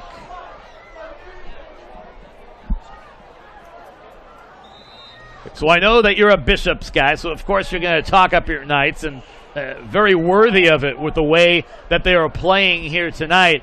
Coming up, Division II. A place where the school has never been before. What are your predictions on the upcoming playoffs for your Knights? Well, the Knights are going to be really a formidable team. You've got teams like Lincoln and Ramona. Lincoln's got a lot of great speed on the outside. Ramona's got a physical team. It's going to be a really interesting playoff because the Knights are playing up, and they're playing up a couple levels. But this is a team that can execute, that has team speed, and has really good skilled players and is well coached. So I think they are one of the favorites for sure. Fumble, and it's going to be recovered.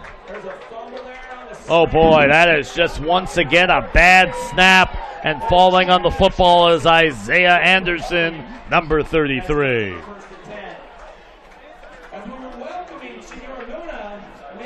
Yeah, there you go. That's an unfortunate play for the Torreys. They're just trying to develop some momentum, and now they give the ball back with 53 seconds, and this is not a good scene for the Torreys. Third time a bad snap, but the first time they turned it over. Buckner. He's looking, end zone, touchdown. I mean, that is just way too simple for Clay Petrie. You know, that's a play that I think they're going to run for the next 4 years. Petrie's a freshman. He's 6'3", and that's an isolation play where they just run to the corner and he out-jumps the corner. In that case, I don't think there was even a contest. 46 seconds to go here in the first half. And let's take a look at a replay of that last touchdown. It's one-on-one coverage, and he simply beat him in that one-on-one coverage. Ray Lou just never had a chance. The defensive back gave him way too much cushion. But again, when your receivers are 6'3", that helps when you go to the pylon. So 52 points have been put on the board, and I know they've had some big offensive games. Is this the most points they've scored in the first half this year? I think this is up there. I think I've seen 50-0 for sure. Now there's an extra point. Yep, extra point is up and good.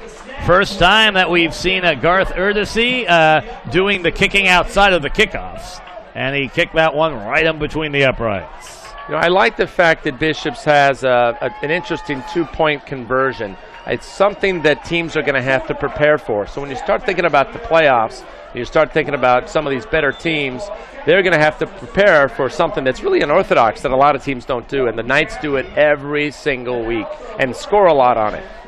53-0. Let's see if I can read this back. Thomas, 1-yard touchdown run, got him on the board. Mooney, 36-yard touchdown catch. Then Mooney with a 16-yard catch as well. Clay Whitmire with the 45-yard fumble return. Thomas, 18-yard TD run. Mooney, 1-yard TD catch. And then most recently, Petrie with the 12-yard touchdown catch. We stand at 53-0. And again, the Knights have been here. What I think really the coaching staff deserves credit for is they keep them focused on the next play, making the next play. They're not sitting there patting themselves on the back. And the pickup on the run from the 25, 30, still on his feet. Good return, 35 up to the 37 as Aiden Briss. And they'll have good field position with all of 37.7 seconds to play in this first half. So we know Coach Allen, he's been through the rigors of this regular season, has done very well in postseasons past, and there's no reason to think based on the performance throughout the year we should see similar type results. The name of the schools may be different, maybe a little more of an unknown factor, but at the same time, they don't know a lot about the Bishop Knights. Yeah, the Bishops team is really is a very balanced team, and I think they've earned what they've gotten this year. This is a program that has made great strides every single season, and they're replacing some people that are playing college football right now. Justin Woodley is playing linebacker at Columbia and had 2 interceptions a couple weeks ago. Dan Anderson's at Hardin State. So these are football players. They're producing, and they're bringing up new ones and doing the same thing. First down, pass completion, 40, 45, midfield, 45. Down to the 40-yard line. That's one of the more outstanding plays that we have seen from the Torreys as he's able to dish off to Caleb Petrie and took a little punishment out on that Bishop's defense towards the end of that play. Got rid of the ball quickly, got him running north and south, and there was good blocking down the field, and that's the kind of stuff that they want to do. Here he goes, gets the ball out quickly, good blocking right there, and runs north and south, runs right by behind his tackle. And that is one of the best offensive plays of the evening for the Torreys. Yep. We're down to 10.7 seconds. We have a flag on the ground. Illegal substitution by Bishops. That's only the second mistake we've seen all night. The fumble off the punt and the illegal substitution. To say only 2 mistakes made in the first half of high school football, that's pretty good. That's really what you strive for as a coach. You want to play mistake-free football, and you want to play fast, and the Knights do that.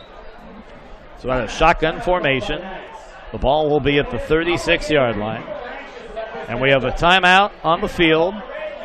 I think right now La Jolla Country Day, you got to figure they're either going to try and go end zone or get it down to the 10 or 15 and see if they could do the old yak yards after catch. You know, I think they would. I think that they could either go for a long pass with 10 seconds left and try to get people down there like a Hail Mary, or they could maybe try a 15-yard out, get the ball down inside the scoring zone, inside the 20, and see what they could do. Before we take a break for halftime, we'd like to take a second to recognize our live streaming team from TVX Video. TVX Sports has quite the history covering local sports here in San Diego and in Southern California. We specialize in sports video for team training, college recruitment, and live streaming games just like this one. Here at TVX Sports, we take pride in the ability to bring you live local sports, and the TVX Sports team wants to say thanks for tuning in. It really means a lot. So let's get back to action here.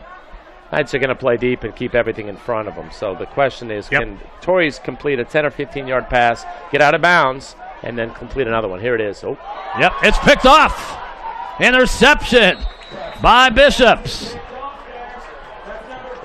And coming up with the pick is Garther to see out of his linebacker position. And so I'm going to imagine with 4 seconds they're going to take a knee and we'll wrap up this first half of play. That's probably what they'll do. But there's a great example of a linebacker getting good depth on his drop and taking the outside away, knowing that that's where they had to go to get that short completion to get out of bounds. Again, the Knights are really doing a good job of thinking about how to defend the Torreys.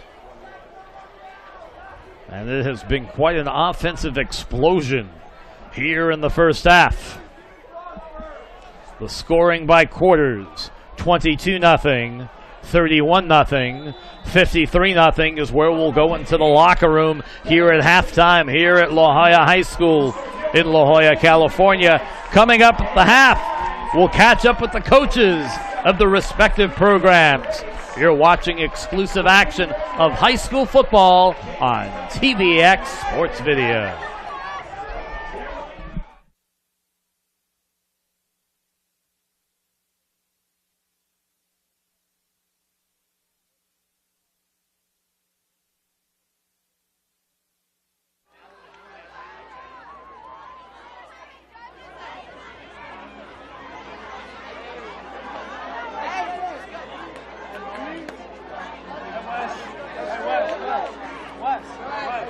This is a momentous moment in BishBowl history. They're playing the Chariots of the Fire, and it has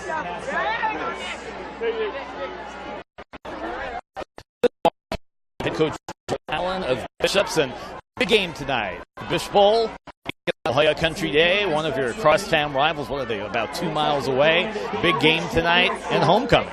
Yeah, it's always a big game. We get our biggest fans out to come out and watch the game, and obviously playing La Jolla Country Day, there's a little bit of a rivalry there. So kids are fired up, coaches are focused, and pretty excited about getting started. You have a lot of outstanding athletes on this team, but let's talk about the young man Mooney. 1,189 all-purpose yards. Looking at the stats, I mean, this kid fills up a stat sheet. Yeah, I think it's something that he really has worked on over the last 4 years, just kind of perfecting his craft and obviously learning what it means to be a team player. And the reality is that he's one of our best guys, and so when we're trying to score, which we're always trying to score, he's the guy that the offense kind of revolves around, and he hasn't disappointed much this year. He's taken the opportunities he's gotten in the end zone and made big catches for us. Your team's averaging 50 points per game. I mean, those are video-like numbers. Does it sometimes boggle your mind when you've scored over 70 points twice this year? I mean, of course it does. I mean, you got to give a lot of credit to our coaching staff and our offensive coordinator, Danny Mitchell, who's done a really good job with the kids. And then obviously, the reality is you got to make plays. And sometimes even on 7-on-7 or just individuals, our guys, we catch the football. We don't turn the ball over. We've created turnovers on defense. And the reality is that we've been able to put that together and score a lot of points. So, talk about the Jackson brothers, a quarterback and wide receiver. Yeah, I mean, Jeff and Jacob Jackson have been awesome since they got here their sophomore year. They have a great connection. Jeff does a really good job at quarterback kind of managing the offense and gets us into a lot of good plays, sometimes changing the play based on what the defense is doing. And then Jacob just has this unique skill of running routes and getting open. And then, that's one skill, but then catching it and finishing, and that's what he does best as well. Yeah, they have that new acronym, YAC, yards after catch, and that's been pretty popular here, huh? Yeah, I think that's our goal. You know, a lot of our short, quick passing game is more like our perimeter run game, and so we're trying to get the ball to some of these athletes that you just mentioned in space, and forcing their athletes to tackle our athletes. And luckily this year we're on the receiving end of having some good athletes. You moved up to Division II this year. Talk about the challenges for the upcoming playoffs. Well, unfortunately, I wish I had a little more. They're a little unknown. The reality is that we're going to be playing some teams that we haven't not too familiar with, haven't crossed paths too many times in my 9 years here of coaching. And so we're excited about the challenge. We also know that it is a challenge, and you know, what we can do tonight is take care of tonight and hopefully finish up, you know, undefeated 2 seasons in a row in the regular season, back-to-back league championships. It'll be the first time in about 20 years we've won back-to-back championships. And we'll worry about next week when that comes. But we know we're in for a challenge, but we're excited about it too. Nobody wants to win 73-0. You want to play good football games, and we know that's what we have coming. Last regular season game for a lot of these seniors. What does it mean to these guys who have been with the program for you 2, 3, 4 years?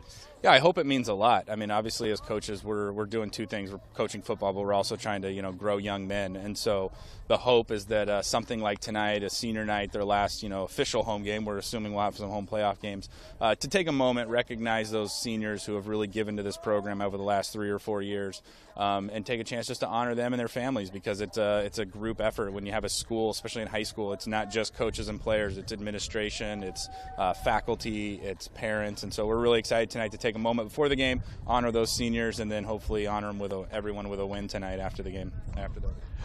Coach Allen, we wish you the best of luck. Thank you very much. We've been talking with Coach Allen of the Knights. We'll see if Bishops can pull off an undefeated regular season. Mark Heller here with head coach of La Jolla Country Day, Tyler Hales, and last game of the regular season, kind of gearing up for the playoffs. How's the team feeling entering tonight? Excited. You know, it's been a long year, and as always, but you know, we get a big game like this. You know, the juices are flowing. Guys are fired up to come into La Jolla and give these guys a game, and then prepare for the fourth quarter of the season with playoffs coming up. No stranger to success. A year ago, you won the section title. You played for the state title, a very close game against McClemens. Just came up a little short. But talk about last year's team and then the expectation that you've had for this year and if they've lived up to it. Yeah, it was a special group. We had 16 seniors last year, and a lot of them had started since their sophomore year. They loved football. They loved Torrey football, and it was kind of one of those years that is a magical one. And as coaches, we just try not to mess it up. You know, we try to manage it and go as long as we could. And we were lucky to have some great games. And then with all those guys leaving, the senior class coming up, every year we come up with a new motto for the season. And, a lot of people talked about what are you guys going to do next year without this player or that player. And so the guys came up with the motto this year for why not? Why not us? Why not do well again? Why not make another run? It's about us and this group here. They've really stepped up and they've lived up to the motto of pushing each other, bringing up some young guys, a lot of inexperienced players who've grown up a ton since August 1st. Talk about a couple of your sophomores who have really stepped up. Your quarterback, E.J. Kreutzmann, and wide receiver, Anthony Bland. Yeah, they've been fantastic. And those guys as freshmen learned a lot from those seniors last year. They looked up to guys like Braxton Burmeister and Brendan Goring. And those seniors took these young freshmen under their wing and kind of helped get them ready for this moment for this year. And, EJ and Anthony, the success they've had this year is not just because they show up on game nights and play well. Those guys have been busting their butts since last January, preparing to try to take over this team as a pretty dangerous duo, throwing and catching. So I'm proud of the work they've done, and the future is really bright for those two. You're taking on a Bishops team. No secret, undefeated, scoring 50 points per game, only giving up 9 per contest. Talk about the challenges that team faces you tonight. Well, it's just one of those things. You got to limit and try to pick your poison with what you try to stop. And if we come in here saying we're going to shut them out, that may not be realistic. But we've got a great coaching staff to put together a fantastic game plan that's going to try to do our best to get our best guys matched up with their best guys and. See who can fight, the hardest and fight the longest. And, the heart of our team, I would put up against anybody. And when you get a rivalry game like this, and sometimes the heart and the grit of a team is what can help, give you that extra edge. So. For a lot of your seniors, it's their last regular season game wearing a Torrey uniform. What does it mean to those young men? We had our senior night last week, and obviously, last regular season home game, means a lot. Last game here, but I think we know it's not going to be our last game. We're obviously excited for our last game with Bishops that these guys will play, and they've definitely talked about that, and they know some players over there. But this is just another game. We're trying to take care of it, and then focus on hopefully having a few more weeks ahead of us with each playoff game. So those years at Colby College, have they prepared you for evenings like tonight? Yeah. No, we had a great group of guys that played there, and a fantastic coaching staff that, a lot of the things that we had there, we had this idea of blue team pride, which is about, being together and being one family. And that's one of the things I've really tried to push a lot with our program over the last 4 years of Torrey pride and one tree, one team of being one heartbeat. And those experiences at Colby, we were lucky to have a great team, great bunch of guys, great coaches, and definitely a lot of stuff we did there. And I think of those coaches and the guys I played with often. In fact, one of my college teammates is responsible for the weight program that we run, and our defense we run is pretty much what I ran in college. And so definitely a lot of unbelievable experiences there that have translated well to trying to lead these guys. And by the way, it sounds like you've got rid of that Bostonian accent you grew up with. Yeah, my dad's not from there, and I grew up a little bit in the suburbs. So, and family kind of moved around a little bit. My mom's got it thick. So if you ever saw her, you'd know where I'm from. But our offense coordinator is also from Boston. He's got the Boston accent still. So we got it in the coaching staff. Well, Coach, we wish you the best of luck tonight. Thank you very much. Appreciate it. Thank you. Well, we're going to see if La Jolla Country Day can pull off the upset against Bishops.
stretched out and warmed up and ready for the second half.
Want to bring them back.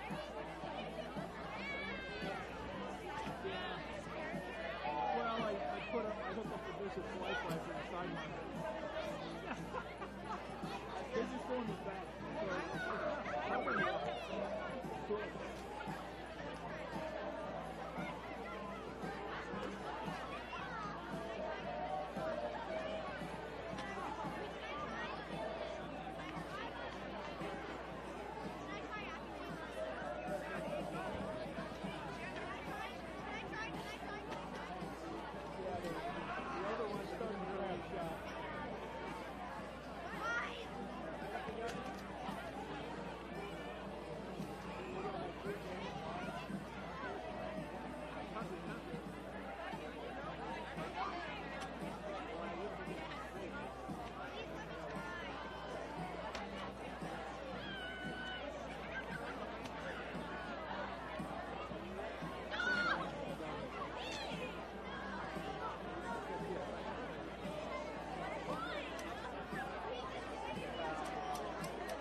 Second half. The Knights will be kicking off to start the second half.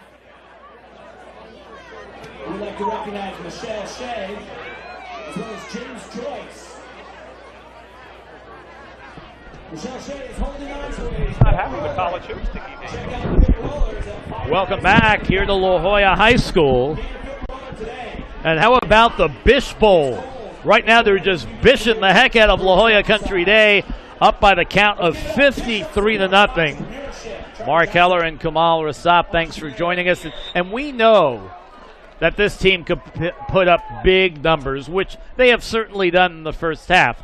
But if you're the Torreys in that locker room, you have to find a way to slow down this offense, number one, so you can get your offense on the field. And then the offensive line needs to give the sophomore quarterback a little bit of time to try and get things going. Yeah, you know, if you're the Torreys, you have to erase the score and play for each series and even make each play. This is about a season. The Torreys aren't going to see people as good as the Knights in the playoffs coming up. Each team is preparing to play that second season. The Torreys have to focus on putting good plays together and stringing together good drives and really playing this game like it's 0-0. Yep. Taking a look right there at Garth Erdesy. He had himself kind of a nice first half, didn't he? You see his seasonal numbers entering tonight. He had that one pick in the first half, kicked an extra point, has done a good job at his outside linebacker position. Talk about the play of the senior. Well, I'll tell you what, I love the fact that my kicker is my linebacker. A lot of times Erdesy is so fast and so tenacious, he'll kick it off and then he'll tackle.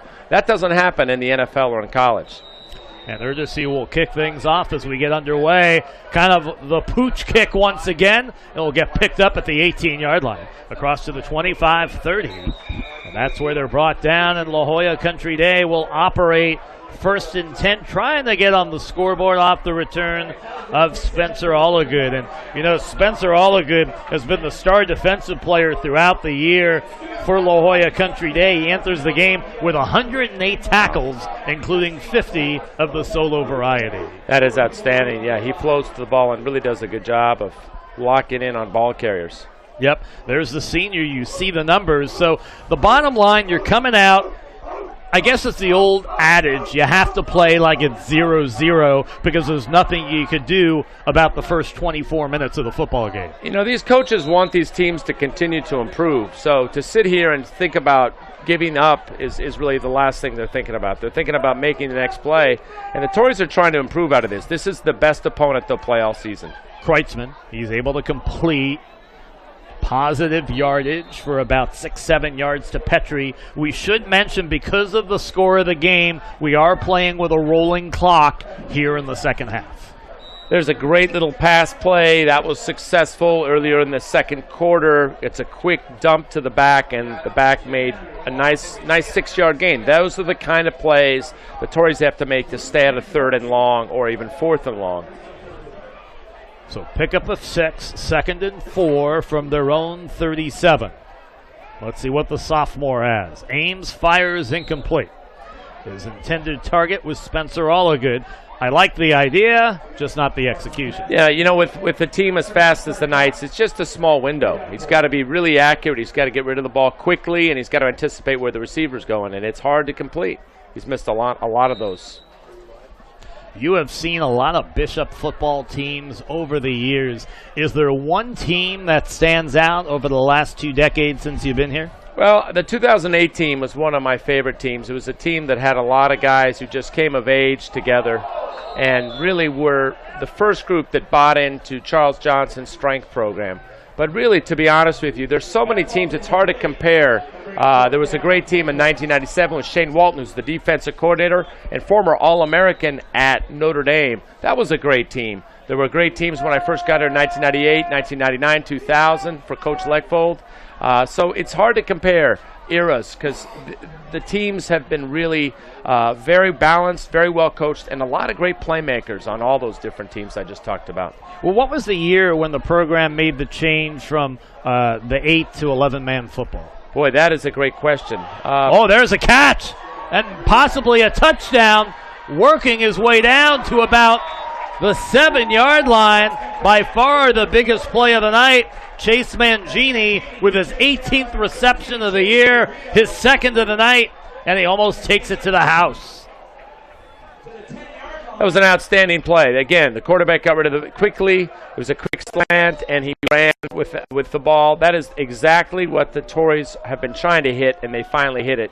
And good for them. I like the fact that they came out and made that pass play. Let's take a look on replay. Certainly worthy of it. So there's no safety in the picture. Did a good job of just stopping and going. And good for the Knights to catch him from behind and keep him from scoring. 1st and goal from the 10, so a 50-yard pickup. That pass is incomplete.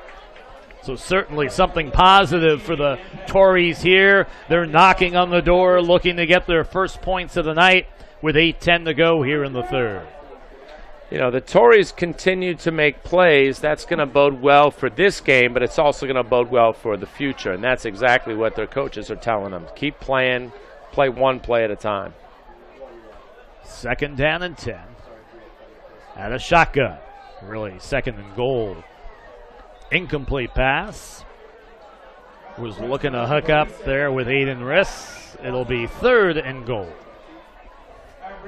So they're knocking on the door. And you definitely know, if you're head coach Tyler Hales, you want to get some points out of this possession, whether it's a touchdown or a field goal. You know what, as a coach, you want to see how your team responds to adversity, and there's no greater adverse situation than coming to what is basically a homecoming for the Knights and playing one of the top 5 teams in the county down 53-0 at half, and this is the real test for them. Kreutzmann, he's got time. He's looking towards end zone. Going to be incomplete. He was looking for Caleb Petrie, his favorite target. But that was really a nice connection with Chase Mangini there. They got the one-on-one coverage, something that they haven't really had very often, and they were able to take advantage. And there was no safety in the middle of the field, which really helped. Yep. And so they choose to kick the field goal and try and get the points. This will be a 27-yard field goal attempt by Blake Kaligi. Let's see if he can get the Torreys on the board. The kick is up, and it is no good.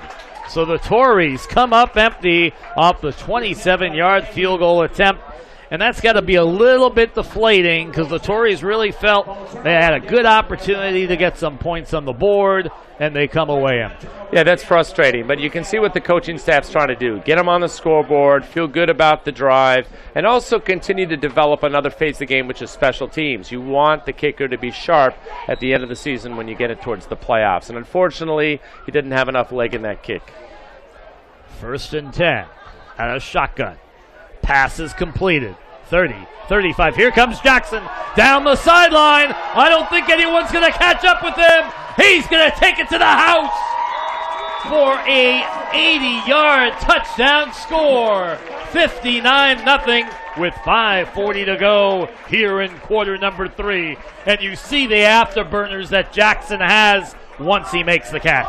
So it was a play where the quarterback, Tyler Buckner, got the ball out as he was getting hit, showing strength through the hit, and then Jackson breaks one tackle and takes it 80 yards, again demonstrating the superior team speed. The Torreys don't have the angle, but they also don't have the people that can really run someone down like that, and that is why the Knights are so dynamic. They can score from all different areas on the field. And so they're going to go ahead and kick the extra point. It'll be Jackson Kent, number 53. Let's see if he can kick it through. It is up, and it is no good. So they miss it. You got to be able to kick extra points, especially when it comes to playoff time. Could be a close game, whether it's a PAT or you're looking for the field goal. Yeah, Jackson is a freshman, and he's learning how to kick, and he just missed that right. But Jackson's a great kid, one of my history students, and going to be a really good kicker here for this team. And again, I think the Knights are really trying to develop all their players in this game. And you had mentioned a number of the kids on this team are students of yours? Yeah. Take it over. I've been really lucky. I have quite a few. Clay Petrie is one of my students in Period 6 history. Tyler Buckner's in our Period 7 history class with Jackson, who just kicked the ball. And I think we have Gabe. Gabe is in our Period 5 U.S. history class. So I teach a freshman world history class with several of these great players, and I teach a junior senior class with Gabe Thomas. And it's really fun to see them in the classroom because they really work hard at it, and they really care academically about their progress and about giving their best effort. I can see the crossover between the sport, the discipline it requires, and the school. And, of course, on top of it, there are certain expectations in general as a student, more or less when you're a student athlete. On the return, Torreys work their way up to about the 28-yard line at Spencer Allagood. And let's see what the Torreys can do on this possession. So, still, Bishops has scored on every single offensive possession. I don't know if I've ever seen a game where a team scored a touchdown every single offensive possession. It'll be interesting to see if Bishops can do this. Now, we know they've had big point totals. I don't know, honestly, if they've ever had a game where they've scored a touchdown on every possession. Yeah, I'm not sure if they have. Yeah, this is an offensive team that has so many different weapons, and you'll see them try some different things to continue to sharpen the saw. You know, Buckner running some different things. So one of the challenges from a coaching standpoint is, what do you show? All these games are videotaped, and their opponents coming up in the playoffs are going to watch them. So maybe the Knights play vanilla on offense the rest of the game, or maybe they try to show a couple things and work on a couple things that they have in the Kreutzmann completes to Cho, and he's going to pick up maybe about one hard-earned yard. We'll call it 2nd and 9 from the 30 for Cho, his third reception of the evening. Enjoying the game? Smash that like button. here on TVX Sports Video. Completed pass, first down and then some. Good job by Cho after the catch. That yards after catch that they talk about, such an important piece of being a wide receiver, and Cho made the most after making the reception. Good for a Torrey first down with the ball at the 47. Torreys are doing a good job of getting the ball out quickly to the perimeter and letting their receivers run with the ball. And it seems like it's been pretty effective. Here it is again. Ames fires, completes to Cho, and he works his way down to the 41-yard line and takes a hard hit at the end of that play. I think that was Gabe Thomas on the hit. Yeah, that was a nice pass and nice catch and run. And again, the Torreys are developing a rhythm here, and it's a rhythm that they're moving the ball down the field. The Knights are going to give them the short distance catches, but it looks like there's a personal foul. Yep, we got a personal foul. I think the personal foul was the fact that he got hit in the head, even though obviously the helmet was protecting him. But I think because it's a safety issue, and I agree with that call. So at the 25, it's one thing to move it in between the 20 and 20. It's a whole different story once you get in the red zone. Kreutzmann, incomplete. The challenge for the Knights is that they have to continue to make play after play. It's hard with high school players. They look up at the clock. It's 59-0. The end of the third quarter, it's hard for them to understand they've got to concentrate and make play after play after play. There's sometimes a letdown. Let's see if the Knights can continue to keep the Torreys out of the end zone. Yep, waning seconds of this third quarter as we've been playing with the rolling clock down to 13 seconds. Let's see what Kreutzmann can do right here. Pass is completed. There goes Cho. And he works his way down to the 13-yard line. 3 consecutive receptions by Alex Cho as we wrap up this third quarter of play from La Jolla High School in La Jolla, California. Bishops leads it by the count of 59-0. When the fourth quarter returns, it'll be 1st and 10 for the Torreys from the Knights' 13-yard line. So Coach is obviously talking things over in between quarters. While we have a little bit of time, I asked you at halftime to put together your all-Knights team over the 20 years you've been affiliated with the school, and you got some fill-in-the-blanks there for me, don't you? Yeah, I'm still working on this, Mark. I'm sorry. I thought you were done. I'm going to offend some players here, but 20 years is quite a lot of players. Offend away. I've got all kinds of names from yesteryear. Quarterback Tommy Warnham played at Princeton. Tim Culver, Steve Jensen, running backs. Moses Mooney, wide receiver. Eric Wim, tight end, defensive end. He played at Harvard, was the captain there. Paul Fraley, offensive tackle, defensive tackle, played at Cal. Dan Anderson, just graduated last year, plays at Hardin State. You've got Justin Woodley, linebacker. He plays at Columbia.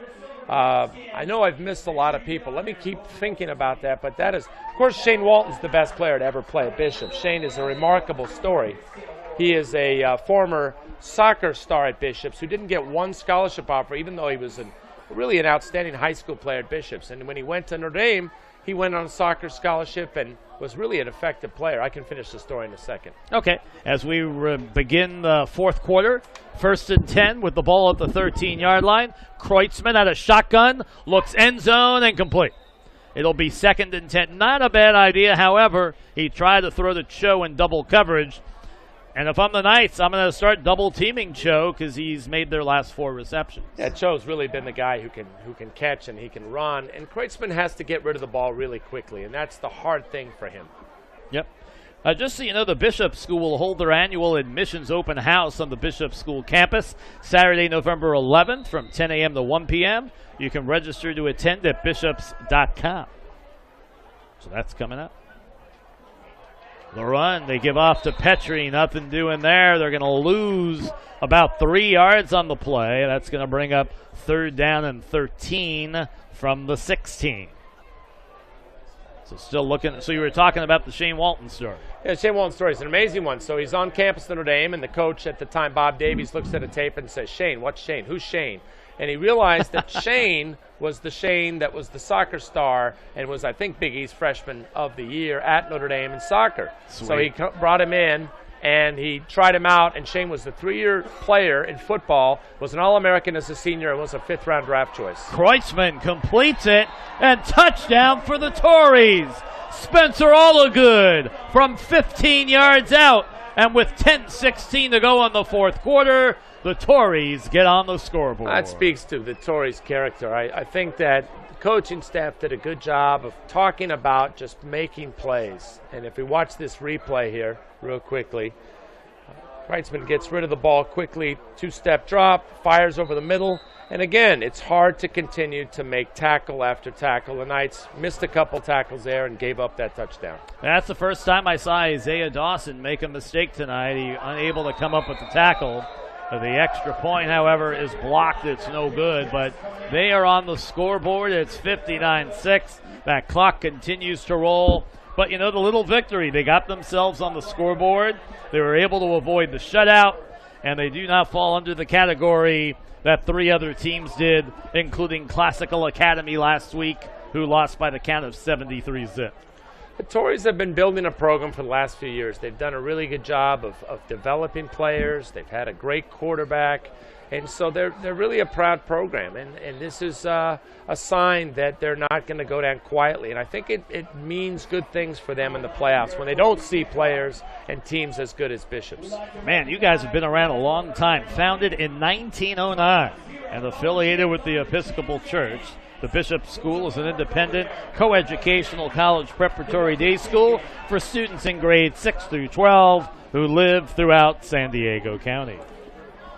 Man, 1909. 1909. It was a real institution that has educated people from all over the world. It used to be a boarding school, and it was a girls' school for a long time until 1971. I think my grandfather was born in 1898. My dad was born in 1929, just 20 years after the Bishop School opened.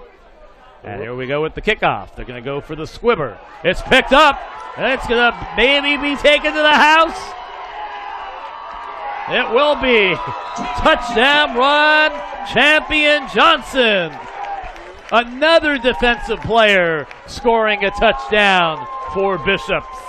How often can you say 2 defensive players have scored touchdowns in a single game? On the high school level, doesn't happen too often. Well, Champion's a really good athlete. He's a freshman. He's a guy that is really going to play on all sides of the ball. He's a big, strong, athletic individual. I haven't seen him run like that before. So Champion did a really good job of just catching it and going. Shows his hands. Also shows his versatility. Let's watch this here on replay. I mean, he just picks it up on the run and takes it 50 yards to the house. He said, "Look what I found," here on Friday Night Live. I think Champion is trying to maybe champion his position as a fullback possibly of the future or tailback. He runs well, and he is a big man. He's about a 220-pound freshman. You know what? I'd like to see him as a fullback, a blocking fullback in their scheme. Yeah, blocking fullback who can catch passes and run between the tackles. That's extra point is good. Number 53. But don't tell Coach Allen, because Coach Allen probably wants him on the offensive line. 66-6 is your score. And we mentioned the rolling clock, and we're at 6:50 to go here in quarter number 4. So 2 defensive players, Whitmire with a 45-yard fumble return, and Champion now with a 50-yard kick return. Hey, thanks for tuning in, folks. Make sure you subscribe to our YouTube channel so that you don't miss a minute of TVX Sports videos coverage of Southern California sports action. So don't forget to subscribe to the TVX Sports video channel. We really appreciate your support. And you can subscribe, but there is no charge. So you can watch it anytime. Just make sure, I notice when you go to the link, up top left it says tap to unmute. Make sure you push that button so you can hear yours truly with all the action. A look at that Knights team. And I like the color scheme they have tonight. The white with the gold. Remember we had that maroon with the gold last winter? I had trouble seeing those numbers. This is a lot easier for these 55-year-old eyes. It's a much cleaner look, yeah. It is important to be able to see them from up here in the booth. And don't you think so? I think it and also having this huge monitor in front of us is helpful as well. Let's see what the Torreys can do here on the return. Pretty decent return across the 35 up to the 37-yard line, and that's where they'll operate 1st and 10. Aiden Riss on the return, and like we said, we're coming to the waning moments of this game. So Bishops is going to finish up the regular season, a perfect 9-0 on the year, 4-0 in league. They're going to clinch the Coastal League title, and in all probability will get the number 2 seed in the upcoming Division II playoffs. We should see the Ramona Bulldogs probably getting that number 1 seed. It's going to be an intriguing matchup. Anytime you play a team like a Ramona, the first thing you wonder about is just physicality and depth. And one thing the Knights have to really answer the question is, do they have the depth, and can they be able to play with a physical team like Ramona? Kreutzmann on the run, incomplete. Had a good idea, was able to elude some of that pressure, but unable to complete the pass. 4.5 minutes to go in the fourth quarter. So if you're La Jolla Country Day, you're going to finish up with a record of 4-5 on the year. Maybe not exactly where you want to be, but after taking on a team like Bishops, I would think most opponents would appear to be a little bit of an easier task. Yeah, and I think the big thing is they haven't quit, and they've continued to try to execute. And they've really executed their offense better in the second half than they did in the first half, so that's a tribute to them. Missed timing pattern there, looking for Spencer Allagood. So we heard the Shane Walton story. Who else do you have on your all-time team? I still have to think about this. I've got a bunch of people that are going to hit me up on Twitter and say, hey, why aren't I on this team? So let me continue. I think that give me a couple more minutes here to think about this. Okay, Kreutzmann on the run. Aims, fires, incomplete. Was kind of running for his life there. Going to bring up 4th and 10, 3.5 minutes to go. Here in our exclusive action of high school football under Friday Night Lights. And it's been a pleasure working with you again, despite the late arrival. Mark, you're a real pro, and I really enjoy this. This is something that history teachers dream about. You know, when you're in the history classroom, you're talking about history and you're with your kids. But this is really fun. This is athletics, and it's fun to be on the radio and TV. Oh, always a good thing, calling all the action in the world of sports. Dinks it off. Up ahead to about the 45, but they're going to find themselves short of the first down. Will be Spencer Allagood, and Bishops will take over on down. So that means once again we'll see Tyler Buckner come in, and what a job he has done tonight as the freshman. I mean, this is great experience because let's face it, for the next 3 years he's going to be the quarterback, and he's getting a little bit of playing time here right now. And for the first time we see a John Flaming coming into the game. He wears number 24. He's a sophomore, so they'll go to the bench a little bit. Graham Wright, number 22, into the contest. We see on the offensive line Edward Kramer coming out there to get set up. And let's see what happens here in the waning moments of this one with a little over 2 minutes. They'll give on the run to Amon Banks. He wears number 9. And the sophomore picks up about 5 yards. It'll be 2nd and 5. So not bad when you're a youngster, normally not getting the playing time, to say, hey, I got myself into a regular season game, and I'm ready in case someone goes down and I have to pick it up in the playoffs. Yeah, you know, when you look at this is, I think, what the staff has really done a great job of since Joel Allen's been coach, is developing the younger players. And because it's a small team, the younger players have to be ready to play. Well, look at that second effort by Banks. Look at this. I mean, he has 3 and 4 defenders around him, and he would not go down. You know, Banks had a terrific freshman season, so he's just building on that. And if you consider Banks and Buckner and Champion and Petrie, you've got a lot of young players that are going to make up a great nucleus for next year. Hey, don't forget the Bishop School will hold their annual admissions open house on the Bishop School's campus Saturday, November 11th from 10 a.m. to 1 p.m. You can register to attend at bishops.com. And the Knights take the knee. Taking the knee down, and I think we'll maybe have one more play after this, and then the game will wrap up. Clarence Freeman, the 4th in the game right now. Yeah, Clarence comes from some great bloodlines. His uncle, Antonio Freeman, was a star with the Virginia Tech and the Green Bay Packers. The Hokies of Virginia Tech. Was one of the great receivers during the in Brett Blacksburg, Favre. Virginia. That's right, the Brett Favre era. Yes.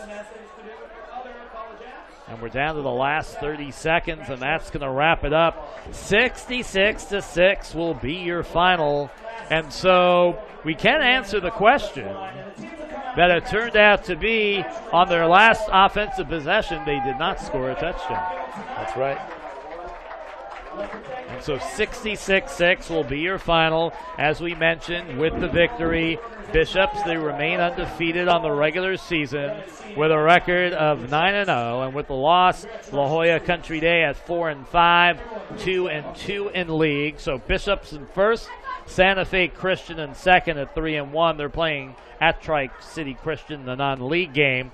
And then Classical Academy and Orange Glen are playing tonight. So one of those two teams will get their first league victory of the year. Well, that is wonderful. That is wonderful. What I like about the end of this game is both teams respect each other. Both schools respect each other. The athletic directors are friends, Joel and Coach Jeff Hutzler. And I like the fact that the Knights win the game, but there's absolutely no celebrating.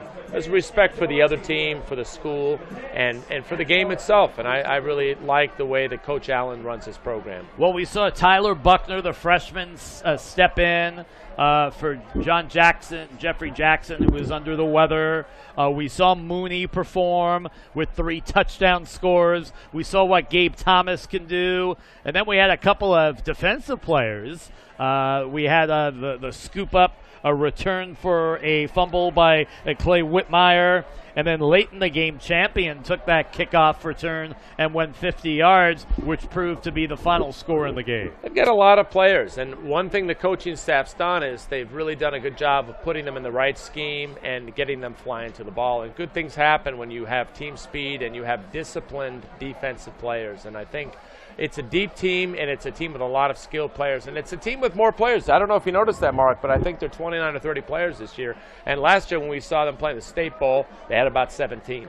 So they've done a good job of bringing more that's kids. a big difference, and you certainly do want to have the depth because, like you said, you never know when someone may go down with an injury. And that's one of the great things about this game is I don't see any injuries, and except for Jackson, the quarterback, who was sick and didn't play.